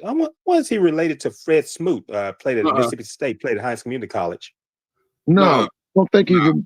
No, he's not related to Smoot. Okay, all right. Texas Southern takes on Southern down in the Bluff. Oh, boy. I know those people ready to get the season over down there in Baton Rouge, boy. Oh man, I know they ready to get this over with. I think they said, "Hey, we're ready for basketball. Get this over with." Man, I just hope they don't take all year to name a new coach. Man, they should have a coach name after the Bayou Classic is over. The next week, have a coach named. Don't wait 3 and 4 months. I want to see what that board of supervisors meeting is going to look like at Southern. I told you, man, that Fort Valley got these detached presidents and these incompetent ADs is killing these football programs, man. Mr. Jones, hey, Mr. Jones, if you looking to sponsor me, we need to talk ASAP. Like, I'm looking for sponsors. I'm looking for a sponsor. Like, hey, by the way, Doc, did you talk to Timona yet? No, I haven't talked. I had on I was Saturday. looking forward to getting on with her. All of a sudden, she was gone, and it said some mess. I don't know. All I know is Saturday I was sleepy. I had sent people over to there, but after that, I didn't know what was going on after that. So I just I came from Columbus, and I watched. I think it was LSU in Alabama. I watched a little bit of that. I watched when I got home from Grambling. Yeah, I watched some of that game. My parents and I got home and ended up watching the game. You got Arkansas Pine Bluff on the road to take on Prairie View. Now Pine Bluff, Pine Bluff was this close to beating FAMU on Saturday. Yeah, that's what I heard. That's what I heard. Yeah. But let me tell you this, man. They got to go to Prairie View. Yeah, they on the road to Prairie View. Okay, they're gonna get the beat down, bro. They're gonna get the beat down. Cause what's the name is clicking, man. Prairie View, they clicking at the right time. Man. They clicking, man. Well, that's all they did to A&M. They don't come together, man. So Prairie View, listen, Prairie View gonna put the whoop on them, man. They gonna take the belt off on them. Not the belt. Not yeah, they're gonna take the belt off on them. So they might well go on down there. Get ready. Cause they clicking, bro. And I've got to tell you all, hey, speaking of Prairie View, you all, I ran into Lionel Mosby's father at the Grambling at the Grambling Bethune-Cookman game. Also, his father's a retired Monroe police officer. He's one of the nicest people you want to meet. By the way, he coached Lionel in high school at Excelsior Christian. They won a 2005 state championship. It's always great to see Mr. Mosby. That's Lionel Mosby Sr. Yeah, it's always great to see his father. He's a friend of ours. Oh, okay. Now, Chris, you gonna go to Jackson when Prairie View and Jackson State play for the SWAC? You gonna go to Jackson? I would love to go to that one. I would love to go to that one. How far is Monroe from Jackson, Mississippi? 120 miles. It's 120 miles on Interstate 20. Yeah, that's what I thought. Because I know we used to go to Jackson. When I was at Grambling, we would go to Jackson. That wasn't long. That wasn't no long. We used to go. My parents and I would go. Yeah, 120 miles. Yeah, especially if ain't no police out there on I-20, you could make that. Yeah, you have to watch it. I'm 70 miles from Vicksburg, Mississippi. Oh yeah, I talk about you. It take me an hour and a half to get from Monroe to Jackson, Mississippi. Yeah, because those cops be sitting there waiting. They'll sit there after you leave out of Monroe. Yeah, they're sitting there waiting. When you leave out of Monroe, troopers. They either sit there or it ain't nobody there. Nobody's not on the road. So I'm Louisiana State Troopers and Ouachita Parish Sheriff's Department. Yeah. Yeah. Hey, Chuck, do you remember a kid? He was from Monroe. His name was Saul Graves. He went out to BYU. Yeah, Ouachita Christian School. Yeah, he's a surgeon here in Monroe at St. Francis Medical Center. Saul Graves, quarterback, played at LSU. He was a backup to Tommy Hodgson at LSU. He came on Grambling campus and played against the high school there. Grambling High. Yeah, he played against Walter Dean. Yeah, Walter Dean. They played against each other Yeah. Yeah, they played, and OCS won the 1985 state championship. Went undefeated, beating University High, at the LSU's laboratory school. And you know what? OCS, the guy that coached at OCS during the time, that's who Harding University, that's who the stadium there. Ronnie Huckabee, he coached there for many years. They named the facility after him, and Huckabee didn't win the national championship. The guy that's there now, Paul Simmons, ended up winning the national championship back in that was 2 years ago when Harding won that national championship. But Ronnie Huckabee coached that state championship team at Ouachita Christian School. They had co-head coach. They had a head coach and co-head coach. They had him and Adrian Hickman that coached that Saul Graves team. They had one black on that team that played linebacker named Casino Smith. Because I was about to tell you, I don't remember no black. All I remember was we was trying to figure out where Saul Graves was gonna go, and I remember he signed with BYU, and I didn't hear nothing else about him. Oh yeah, Casino Smith. Casino Smith was one of the black players on the team. That brother could play the linebacker position. I think he went to Northwestern State for a little while in Natchitoches, Louisiana. Yeah, Saul was a backup to Tommy Hudson at LSU. He's a surgeon here in Monroe and at St. Francis Medical Center. Yeah, I remember Tommy Hudson. I remember him. Now that's the coach from the Dolphins. Was he down there then? Bill Arnsparger, and then came Mike Archer. Yeah. Then Mike Archer came after him. Because what happened, Bill Arnsparger. Arnsparger was the truth now. He was the truth. Yeah, Arnsparger left LSU and became athletic director at the University of Florida. Yeah, I remember that. Then he went to the San Diego Chargers as was it defense coordinator? Yeah, he ended up coaching in the NFL. Yeah. Yeah, because he was Don Shula's defense coordinator on that undefeated team. He sure was. House Schnellenberg was on that staff and many others. Yeah. Yeah, if Nick Saban hadn't come to LSU, the greatest coach was going to be Bill Arnsparger. Because Bill had some good teams down there at LSU. Oh yeah, man. And what happened? That's a pressure cooker job, just like Southern. If Charles McClendon found out that he had some winning seasons, but he couldn't beat Bear Bryant, and they ended up firing him. He was on Paul Diesel's 1958 national championship staff. Yeah, I remember he did that. Yeah. Yeah, he couldn't. McClendon got fired. He stayed there for many years, but he couldn't beat Bear Bryant. They had to let him go. Just like at Southern, you couldn't beat Eddie Robinson. You had to go. You had to go. It's still like that today at Southern. Yeah. At both schools. Yeah. Oh yeah. Hey, both schools. Then let's see. You got Jackson State taking on Bethune-Cookman. That might be a beat down too. I think Jackson State will finish him. Yeah.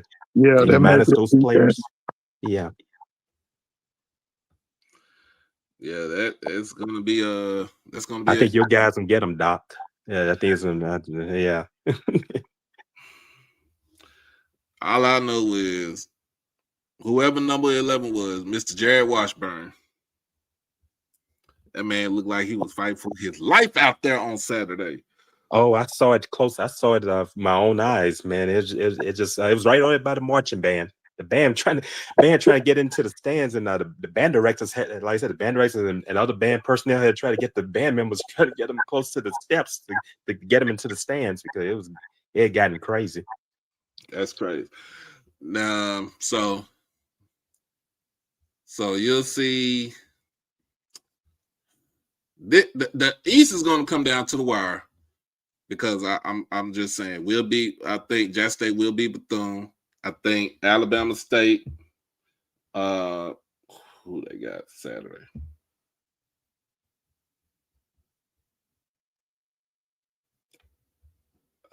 Alabama State got Saturday? Alabama State is playing. That's a great question. I forgot who is the Alabama State playing. Hold on, I can. You have Google. Mississippi Valley. Yeah, they play Valley. Yeah, they got Valley. They got Valley. So it'll come down to the last. The East is going to come down to the last game of the season. Okay, playing Valley. Mm-hmm. Watch chaos, guys. Watch the chaos. It's going to come down to the last game of the season. It's going to be if Jackson State beat Alcorn, and then Alabama State has who at the end? I mean, not the end, but next week, because remember they got Turkey Day Classic. They play Tuskegee. That's a Turkey Day. And by the way, all these people up in Atlanta want that whole crew down there at Tuskegee wiped out. They want Ruffin gone, and they want the coach gone too. He said, "Hey, everybody, they all gone, man." And the alumni. I talked to them. Yeah, the alumni are very put out with the president at Tuskegee, the Tuskegee alumni. And the AD and the football coach too. Yeah, they put out with all of them. Yeah, they want them out, man.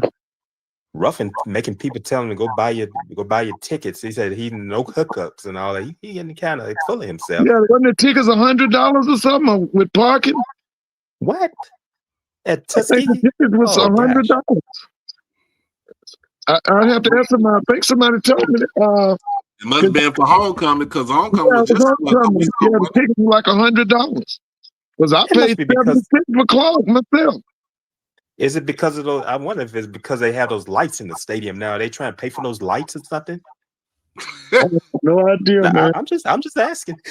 Hey, so the end of the season, well, not it, but on the 22nd, Pine Bluff is Alabama State. You said what about Alabama State now? They play Pine Bluff on the 22nd. Okay, all right. The actual end of the season. Okay. But,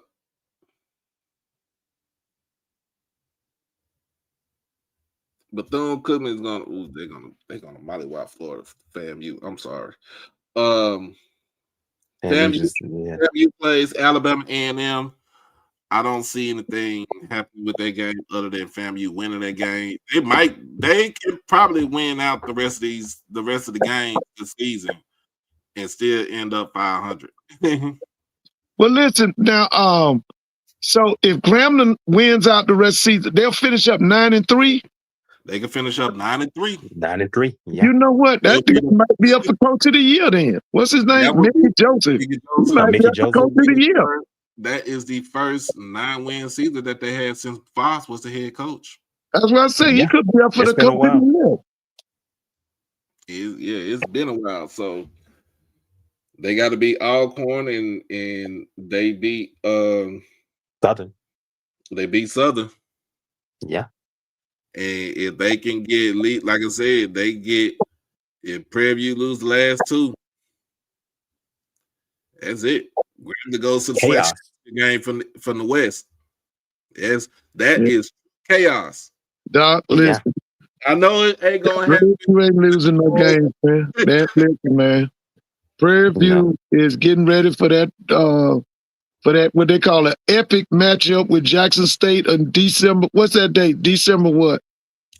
Was it What's that SWAC championship game? December the 6th. Man, that's what they getting themselves ready for that. December 6th in Jackson at Veterans Memorial, baby. As Tremaine Jackson say, happy homecoming. There you go, baby. Shit. You know, a lot of people was mad with him, but everything he said, he done backed it up, man.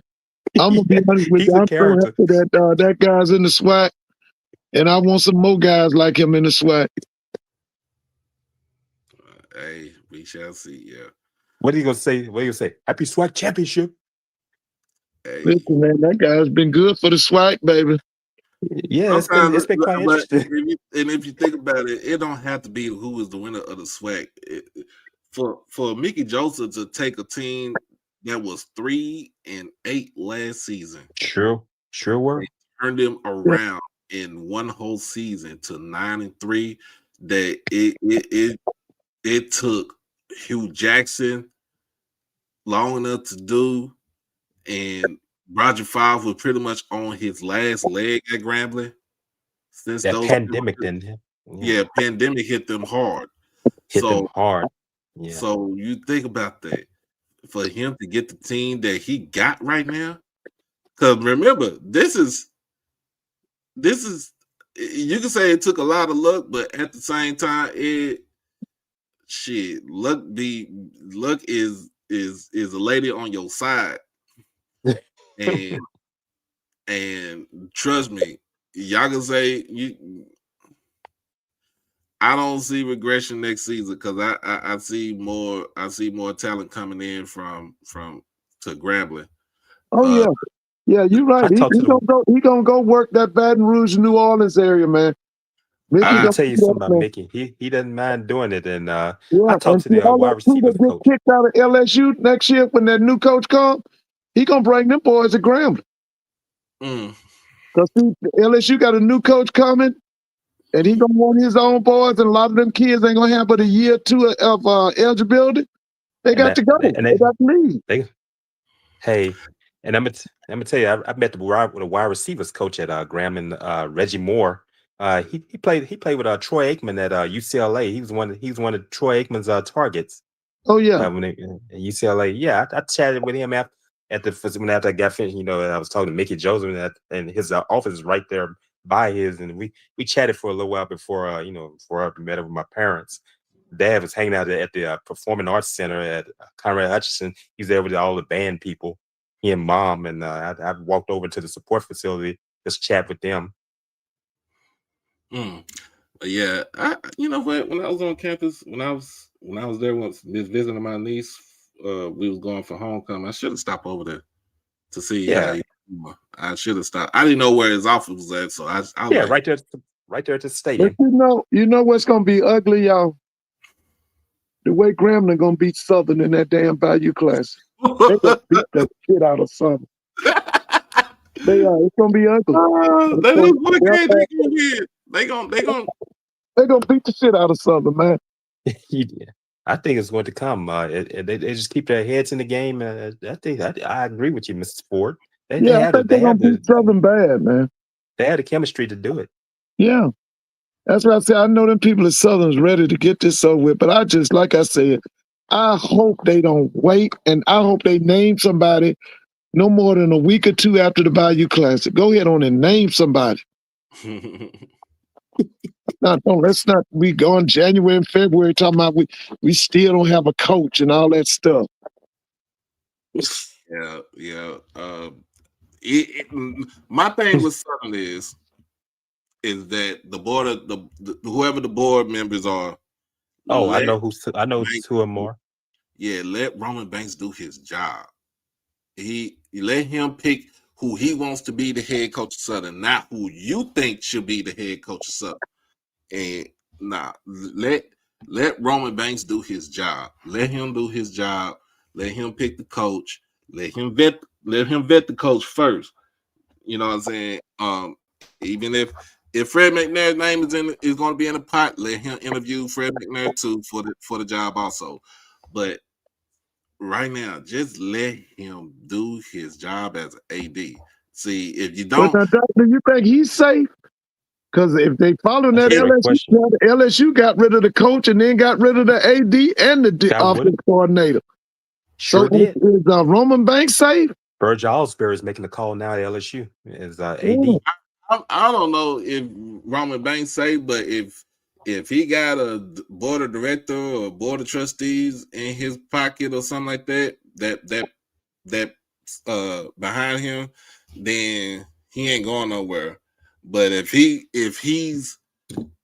got to think outside of the box, and it don't have to be a Southern alum or somebody who was part of Pete Richardson, that's the issue that I have. Yeah, they keep on trying to do that kind of stuff. They trying to keep emulating Pete Richardson, and that day is over with. That day is gone. That was back in the 90s, in the 2000s. That day is over with.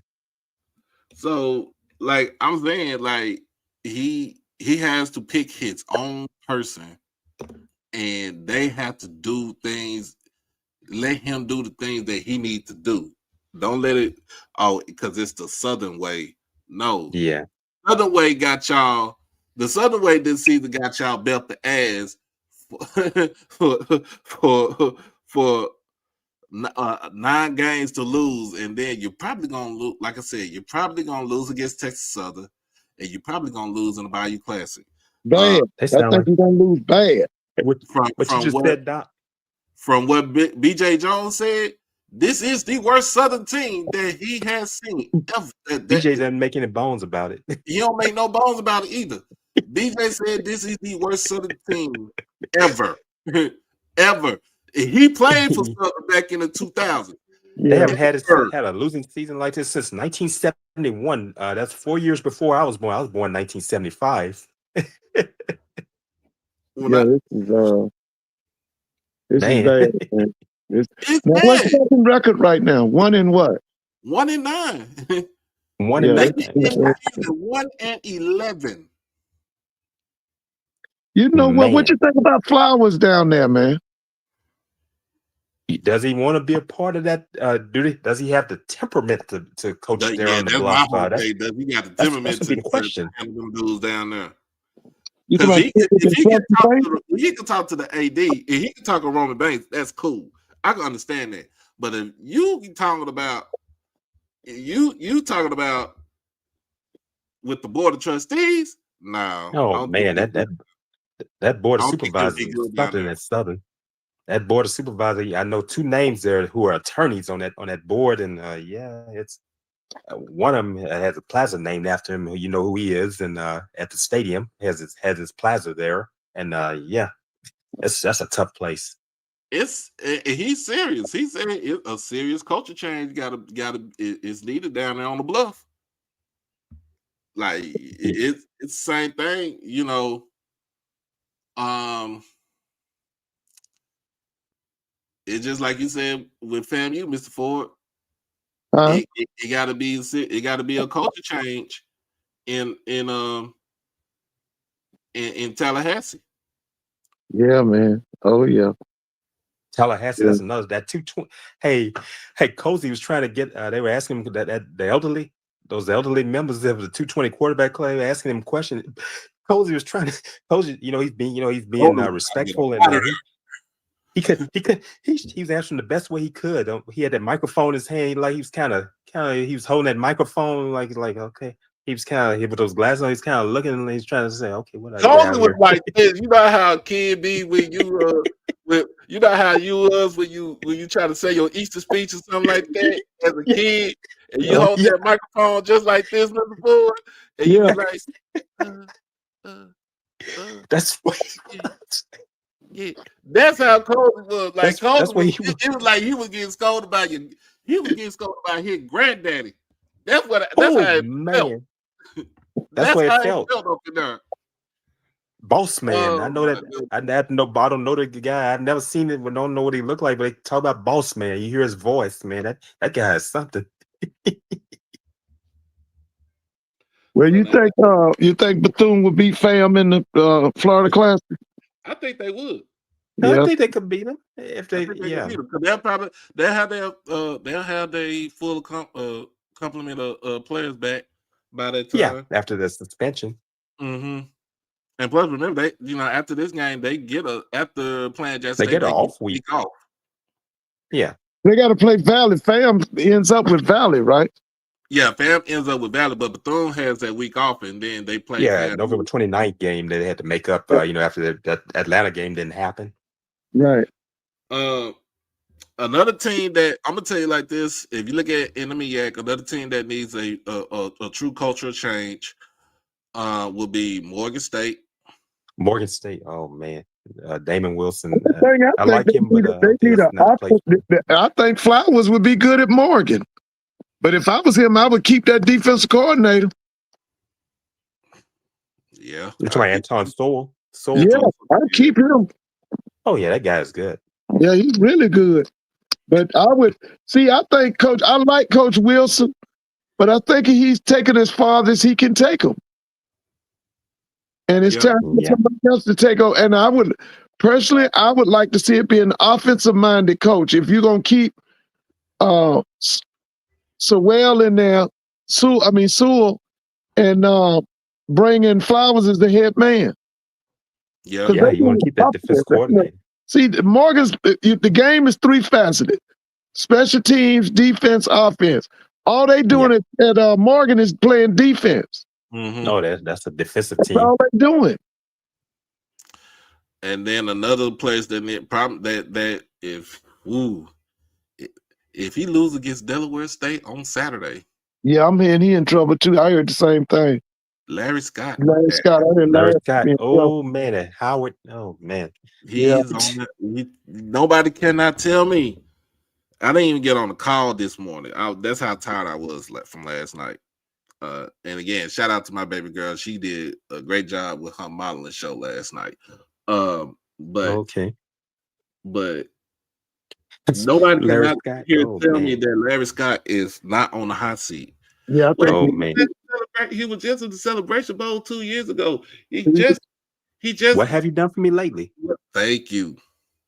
He said that last week. We said that. Yeah. We kept saying that last week. What have you done for me lately? Because you get boat race last year. This season, you have a lot of injuries. Started with James. Like he has not played the whole season. He's out for the season. Howard is a strange program. You two, I started looking at them. Think about it. I didn't know they, they get rid of coaches. But, we know what kind of school Howard is, and what their standards are, and of admissions and all that. And the thing about it, they're looking for these coaches. But I said, man, I said coaching there and trying to with the kind of culture that culture is quite different. It's not like Jackson State, Southern, Grambling, and Florida A&M and all. I can imagine that's you're dealing with a different type situation when it comes to athletics. So yeah, they're not gonna let you bring in all them transfers. No, you're not. You can't bring in junior college players. Yeah, exactly. It's out there. But you can win big because Steve Wilson did it. He won big, like you said. Larry took him to the Celebration Bowl. It can be done now. But here's they the Ivy thing. League-ish. I think if you want to be real competitive in the MEAC as far as for Howard goes, because of your academic requirements, standards, take a look at what SMU done. Yeah. SMU had to remember when SMU got on the death penalty, and then when they got off. I remember that. Yeah. Remember the president, A. Kenneth Pye. He said he implemented a strenuous, rigorous academic standard at SMU. And he was like, he think you're not going to do well at his school, you is not stepping foot on that campus. It had to take the man. It had to take June Jones when June Jones became the head coach at SMU. I remember that after Hawaii. Mm-hmm. When he came in, he was like, I can coach him, but if you want to have a winning program again, you're gonna have to let the reins up off, for some of these kids to come into the school. Yeah. And so that's what they did. And then when you look at it, Chad Morris was a terrible coach. Oh man, he was because Chad Morris was a high school coach. They thought he could do the things at what he did at Allen. Yeah. Allen High School, and he tried to bring it to the hilltop, and they was like, no. And then he messed up at Arkansas. He messed up at Arkansas. Came out of the Raptors with Dabo Sweeney, wasn't he?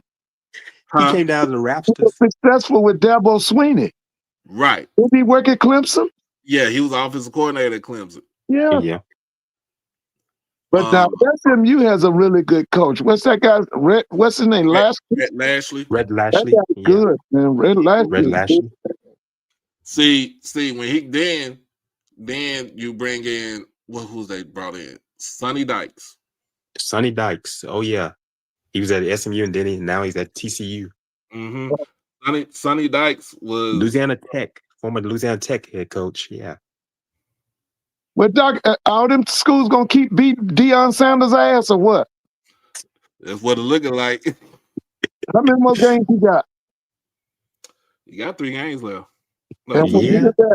2 games left. And who are the 2? Let me see. It's not BYU, is? I don't think it's BYU, but let me see that Big 12. Because I was getting ready. My parents and I were getting ready to go to the Grambling game. They lost by what? 4 or 5 in a row. How many games has Deion lost? 6. Deion lost 6. He's lost 6 games. I don't know about 6 in a row, but he's lost 6 games. You ain't got to worry about that because he about to lose the bye week because they got a bye week this weekend. And then who he got after that? They got a bye week this weekend. They got Arizona State. Oh man! And then he end up with who? And Levitt is out. Sam Levitt. They play Kansas State. Okay. Yeah. Can you beat either one of them teams? West Virginia took it to him. West Virginia took it to him before going to the Grambling game. I watched some of that game. It was 16-3 when I left home when my parents and I left. That's Rich Rodriguez to him. He is not winning. He is not. They're not winning against Kansas State, and they might make a little bit of noise against Arizona State, but I don't think he wins against Arizona State. And Arizona State don't even have Sam Levitt. Sam Levitt is out. Sam Levitt is out. Yeah, he's out for the season.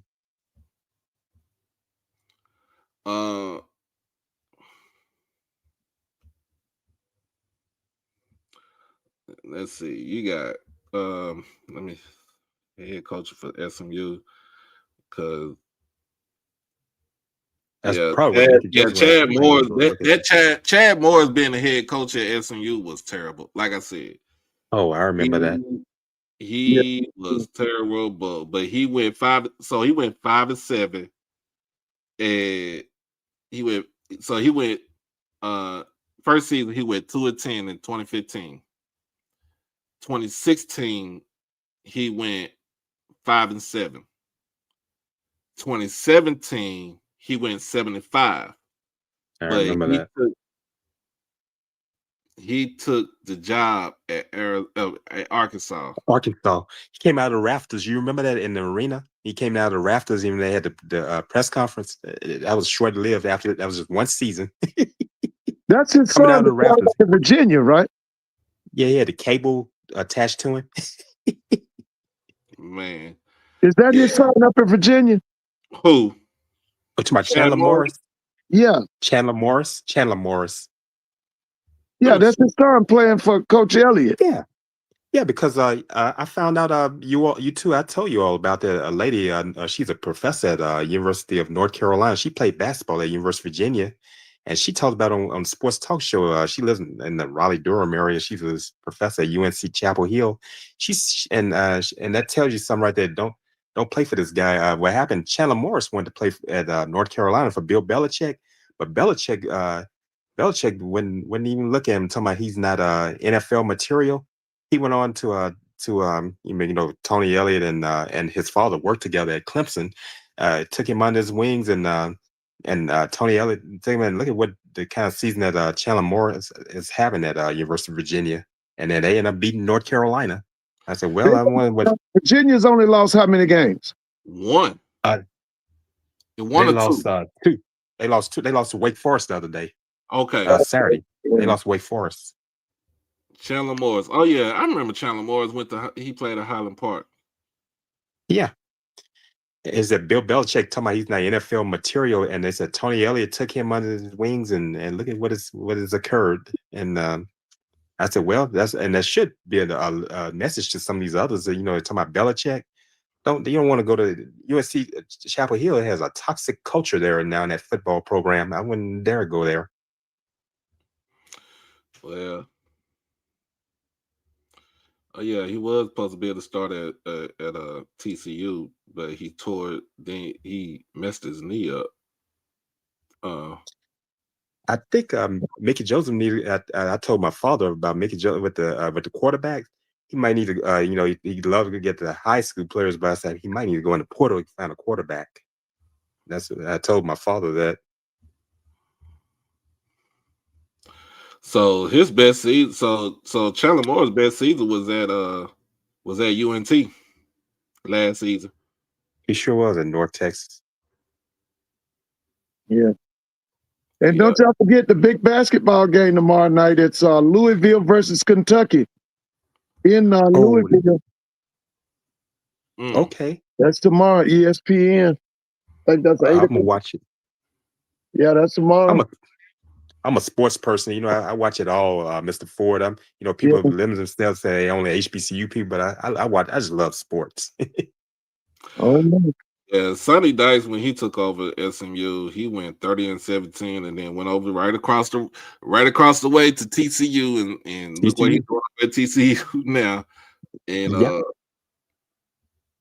can't tell me nothing because he had them boys in the national championship game. They got beaten badly by Georgia, and got sicked on by the Bulldogs. Yeah. But you can't say anything about it because they did go to the national championship game. So they did go. Hey, I remember he was at Tech. What's the Texas A&M Texas game? And that is the last game of the season for Texas and Texas A&M. Texas is a disappointment to And people.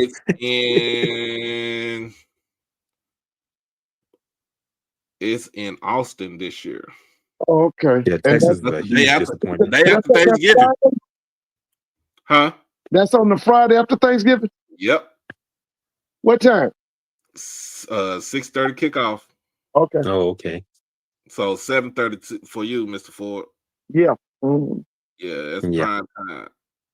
Yeah, because the Egg Bowl is at The Egg 11. Bowl. Yeah, Mississippi State and Ole Miss. Yeah, they What moved that time game they early. go? Yeah, they moved that game early to 11 o'clock on Friday. Okay. Oh, okay. Because then Georgia and Georgia Tech is at Yeah, I 2 forgot about that p.m. one. on Friday. Yeah. And then Texas A&M and Texas. Now, I would say this. Vanderbilt got a chance to end the season with 10 wins, though. Diego Pavia. And if Vanderbilt can get 10 wins, Howard can get 10 wins. Howard ain't got no more standards than Vanderbilt. Hey, SMU got 10 wins last season. They got, That's what I'm saying. they got the same high standards as Vanderbilt. Yeah. Oh, Hey. Lord. And you know what, Vanderbilt, you don't have no schools like that, Mr. Ford and Doc, and what they're doing. It seems like they're using that. They know how to use the transfer portal and NIL a lot better than these blue bloods out there. Like they're doing a lot better with it. That guy, that's at Vanderbilt, that head coach, he's doing a good Clark job. Lee. Now they Yeah, better Clark hope Lee. nobody don't take him. Because see, now Yeah, that Clark guy, Lee. that's the kind of guy they need at Penn State. Yeah, old Clark Lee. Yeah. That guy do well at Penn State. Yeah. Yeah, that's gonna be the last game of the season, and then Because Vandy is playing Tennessee the last game of the season. yeah, That's gonna be a Yeah, good that one. rival. That's gonna be a good. What now? Is that in Nashville or Knoxville? Knoxville. Oh, in Knoxville. Okay.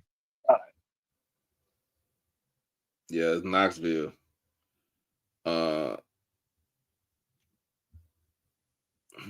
Man, that's crazy because I'm looking at it.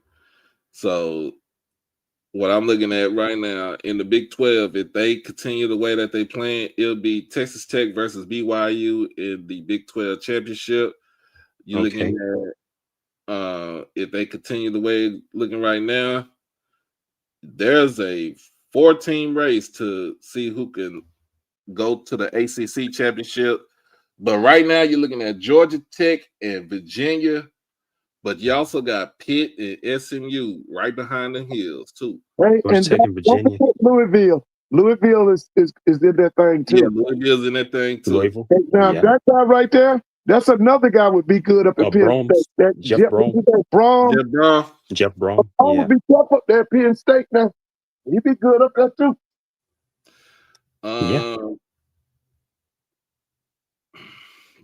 The American Conference is all jacked up because you got 4 teams at 4-1, and then Navy is at 5-1. Yeah. Where's Memphis State at? Memphis is 4-2 in the conference because they lost to Tulane. Tulane took it to them. I watched them in the game. It might be crazy because now Tulane took it to the them. only thing about UNT, because UNT got the tiebreaker over Navy because they beat them last week. They beat Navy last week. They got UAB, they got Rice, and they got Temple. They are going to be in the American Championship game. In the Big Ten, looking at Indiana and Ohio State in the Big Ten championship game. That's Ohio State, bro. That's gonna be a nice one though. What if Indiana do beat Ohio State? What? Oh my! They'll shut the whole internet down. There you go. Oh, Indiana beat Ohio State. Oh man, Miss Whitley ain't gonna be on nobody. She ain't gonna be on nobody's radar because she gonna be mad that her Buckeyes lost. They probably be putting hey, They probably be giving out putting even more money into Kurt Signetti's hands. They probably put it in an envelope to give to him. Man. Said, hey, take your family out for dinner or whatever you want to do with it. It's looking like it in the Conference USA. It looking like Kennesaw State and Jacksonville State might square up in the championship game. Jerry Mack, yeah, he's done a great job. He's turned that Kennesaw State program around. Somebody, BJ said something about this on Twitter today. I think it was either today or yesterday. Why ain't nobody talking about Connecticut football? Connecticut, man, I saw what UConn did. Yeah. Yeah, you know who the head coach is, right? What's that guy's name? Jim Mora Jr. Jim Mora Jr. Yeah. Jim Mora Jr. ain't worth talking about. Yeah, they 7-3. I watched him at UCLA. I watched him coach in person at UCLA when I went out in 2013. We're gonna talk men and women's basketball. Yeah. But they 7-3 right now, and they be having a crowd there. So yeah, they won the other. Didn't they beat Duke? Yeah, they did beat Duke. Yeah, they beat Duke. That's another reason I told you not to mention Manny Diaz's name with Mike Elko. Manny Diaz is always doing something wrong. Oh Lord, Manny Diaz worked at Tech a year as a defense coordinator. He had Miami. He was defense coordinator at Mississippi State, Texas. I think he got fired at all. At Louisiana Tech, he got fired. He was at Louisiana Tech for a season under Skip Holtz before going to Mississippi State. He got fired at all of them. I mean, they let you know how bad your coaching is, bro. Yeah, he's kind of like a Gene Chizik. He like Gene Chizik, man. Yeah. Great defense coordinator, but he couldn't. He's a terrible head coach. He just got lucky because he had Cam Newton on the team. That's what made him look good. Yeah. San Diego State or Boise State might go for the Mountain West in the Southeast Conference. We looking at. You said what? San Diego State's gonna do what? San Diego State might might go up against Boise State in their championship game. And by the way, I don't bring that Pac-12 back. Yes, next season. Next season, who else gonna be in that? It's gonna be Oregon State. What's it? Is it Boise State, San Diego State, San Diego State, Fresno State, Utah State? Oh, okay. And if I'm not mistaken, Texas State. They're bringing Texas State over. Yeah, Texas State is going to be in that conference too. Yeah. And that's something they lost to ULL. That's when that thing about that brawl, that thing about them, they're going to be in Pac-12 next season. But in that Southeast Conference, that SEC, it might That's going to be Texas A&M against who? Might Alabama, either Alabama or Georgia. Or Georgia, yeah. Alabama or Georgia, yeah. Or even Ole Miss. Ole Miss only got one loss. Yeah, it's hard to say. Ole Miss only got one loss. Okay. That conference is something. Now, which one of them jobs he gonna get? He gonna get LSU or he gonna get Florida? Man, his name come up for everybody's job. They trying to pay that man a whole. What jobs he gonna get? They trying to get that man the race truck at Ole Miss. Huh? I don't even think he leaving Ole Miss. Yeah, Doc, he gonna leave, man. You got a chance to go to LSU, and you got a chance to go to LSU, and you got a chance to go to Gainesville. He gonna leave LSU. I mean, he gonna leave Ole Miss, man. He gonna leave that. I can't see that guy staying at Ole Miss, and he got a chance to one of them schools. They're not gonna have a high profile schools. Yeah. Now, you're not gonna have Johnny Vault moments at Ole Miss. You're not gonna have that kind of moment. Listen, you talking about you Lane Kiffin down there in Gainesville? You got over 21 million people. You want that one of the larger universities in the SEC? Bear Bryant called the University of Florida a sleeping giant. Don't you know he gonna leave that school? He going to one of them schools, man. He gonna go to LSU or he gonna go to Florida. And last but not least, the Sun Belt Conference. Huh? Sun Belt. The Sun Belt That's Conference. It's gonna look like it's gonna be between James Madison and USM.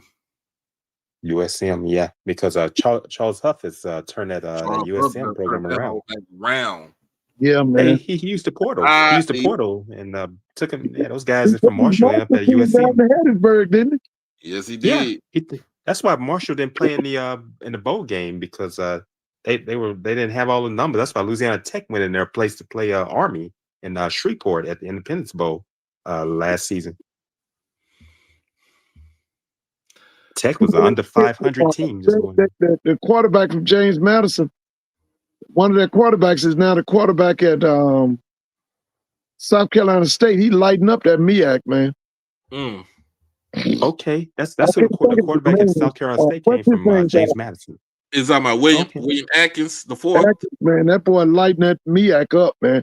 That's gonna be a big game for him Friday night, man, when they play. I just need South Carolina State to take care of business, so that way the last game of the season is going to be for the MEAC championship between South Carolina State and Dell State. Yeah, that's going to be a biggie, man. Where's that game?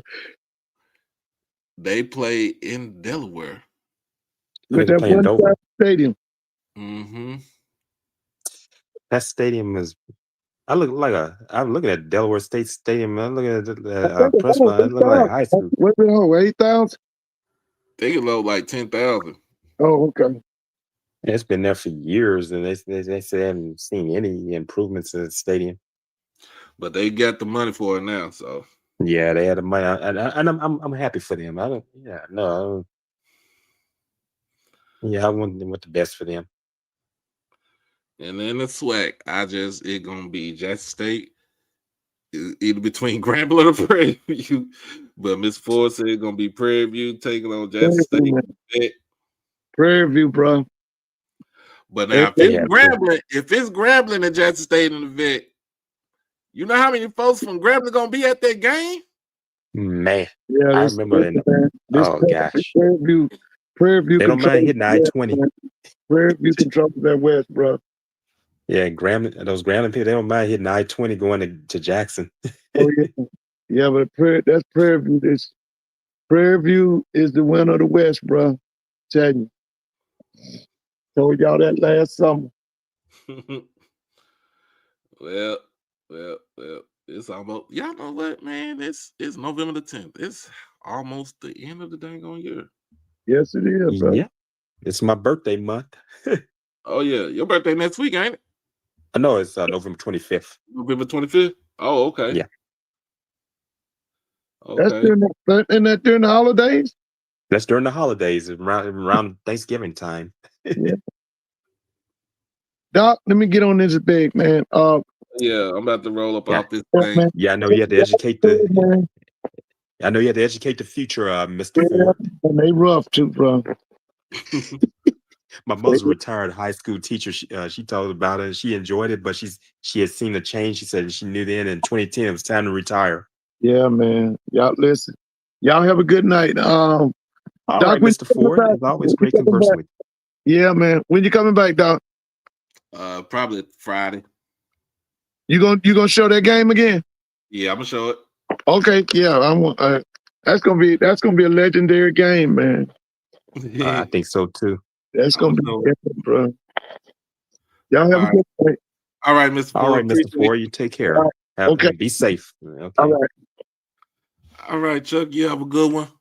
All right, same to you, Doc, and everyone out there, the listeners and viewers. You all have a great week and have fun. Be safe. And it's Veterans Day is tomorrow. Anyone out there that's a veteran? Tomorrow. Yeah, thank you for your service. For all the veterans out there, the veterans, not veterans, veterans. Appreciate you for your service. Yes. Sure don't want to forget that. My older brother served in the Navy. He started out in the Army Reserve, and he got a basic training in Fort Benning, Georgia. He decided, hey, look, I want to go into the Navy, and then he did 8 years in the Navy. Yes. Well, yep. Appreciate everybody for their service. All right. Served in any type of forces for the United States and beyond. Oh yeah, I had uncles that served. Yeah. But yep. All right, we'll be back on here Friday. Get on off of here. I All right. appreciate You have a Chuck. nice night. All You right. too. All right.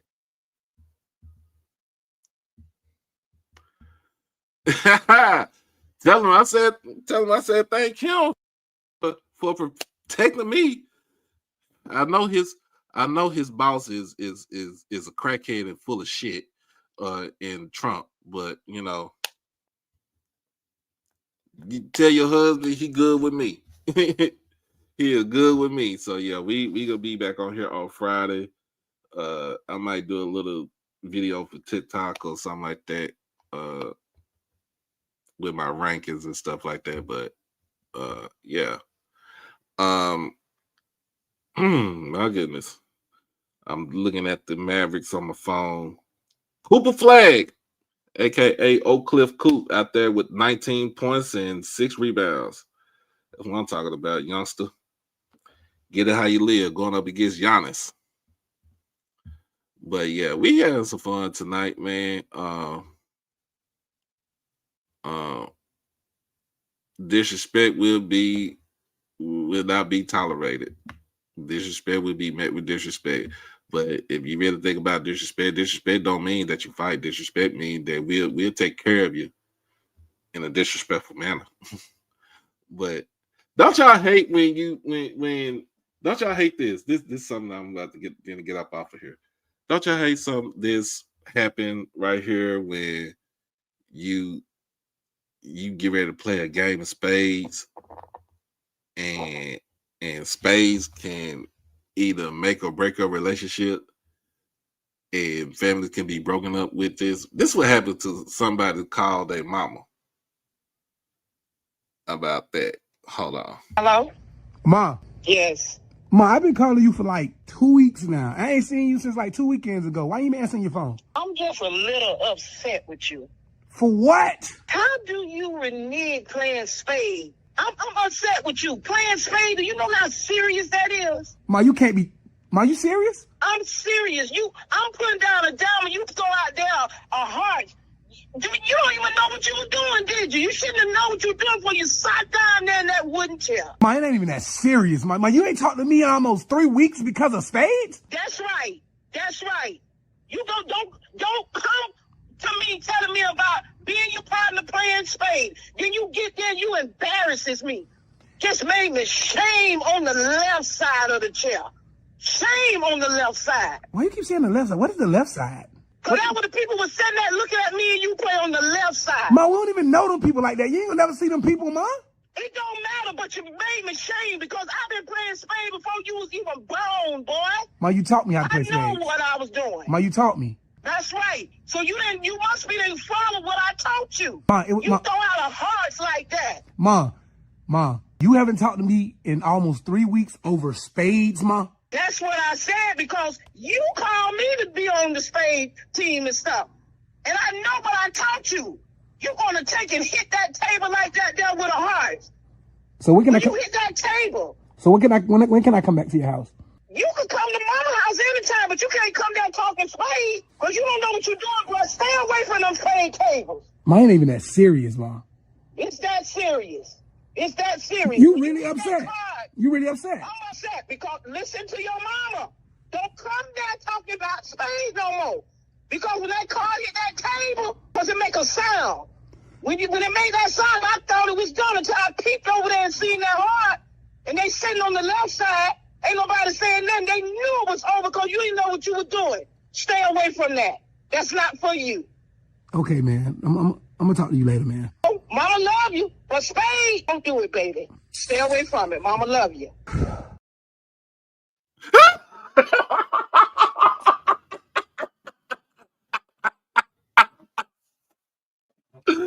Oh shit! Hey, Mama went to a SWAC school for real. Oh shit! Hey, I'm gonna tell y'all this. My mama came to visit me my freshman year. We had parents' weekend, right? So she like, look, She want to come in there and play, just chill out and play some cards. She hanging out with me, right? So we go to the student union, the old student union on campus. You ever been there? Old student union on campus in the game room. And so my mom, they was like, so my friend was like, your mom, she play spades? And my mama gave her this look like, nigga, I don't want to taught my boy how to play spades. What the hell you talking about? And the next thing you know, we in there, we done ran off 5 straight. She cussing everybody out. She taught plenty shit. I'm telling y'all, what? My mama, man, and if I'd have did something like that, my mama probably cussed me out. She probably would be just like that too. She's like, I don't even know who you are. She said, I don't even know who you are. Oh, Jesus. Oh, Jesus. I forgot about this video. I was like, this man is over here. He is having a whole conversation with his mama. And his mama is disowning his ass. Oh, Leach. Oh, Jesus. Man. So, yeah, I had to put that out there. Oh, Jesus. I'm sorry. I'm sorry. But, man, I just want to put this out here. Let me show y'all my baby girl.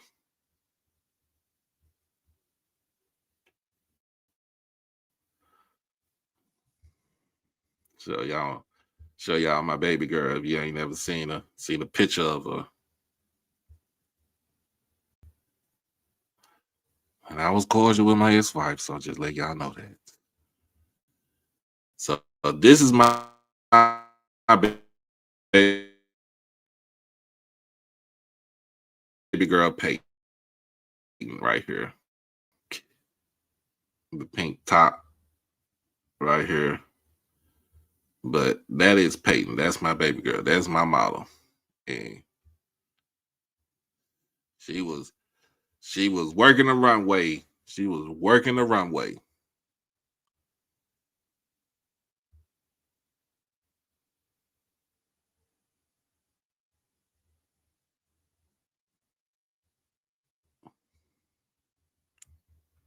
That is my baby girl.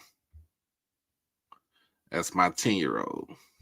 That's the one who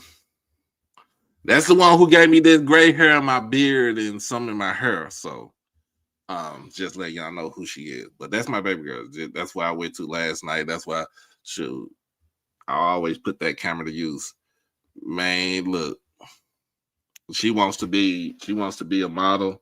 She does cheerleading. She got a little swim team.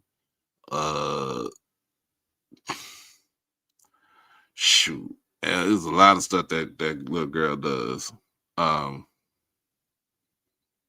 There's a lot of stuff that little girl does. But modeling is she said modeling is her favorite her favorite thing to do. And I'm always gonna be there to support her in anything and everything that she does. So that means that camera, that when she say something about seeing her, that camera gonna get worked. That camera's gonna get worked. So yeah, man. I love my kids. Love my kids, both of them. But I'm trying to figure some stuff out, trying to get some stuff for my girls. Because they deserve it.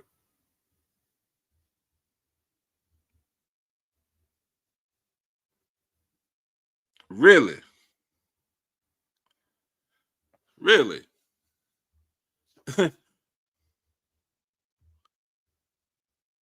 Okay.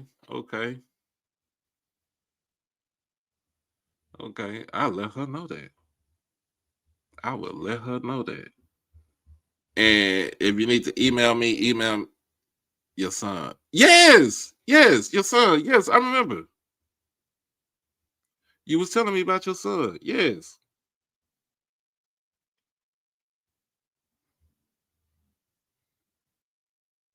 Yes.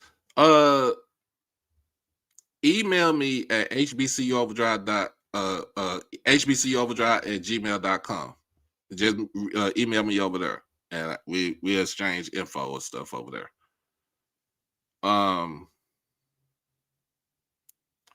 Okay.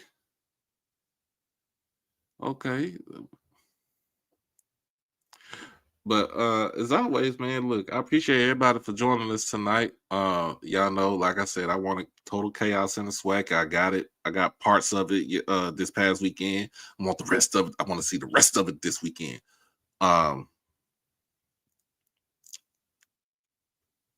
But always, man, make sure y'all be safe. Make sure that you be safe, be blessed, hug on your loved ones or love on your loved ones. Because again, you never know when they'll be here or they'll be gone tomorrow.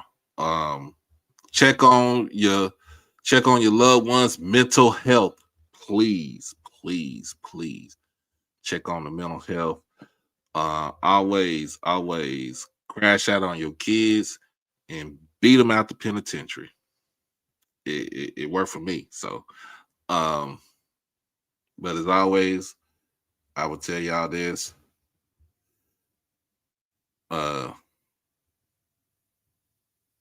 It's all love over here. There's love everywhere. But as always, until next time, be easy, baby. Peace.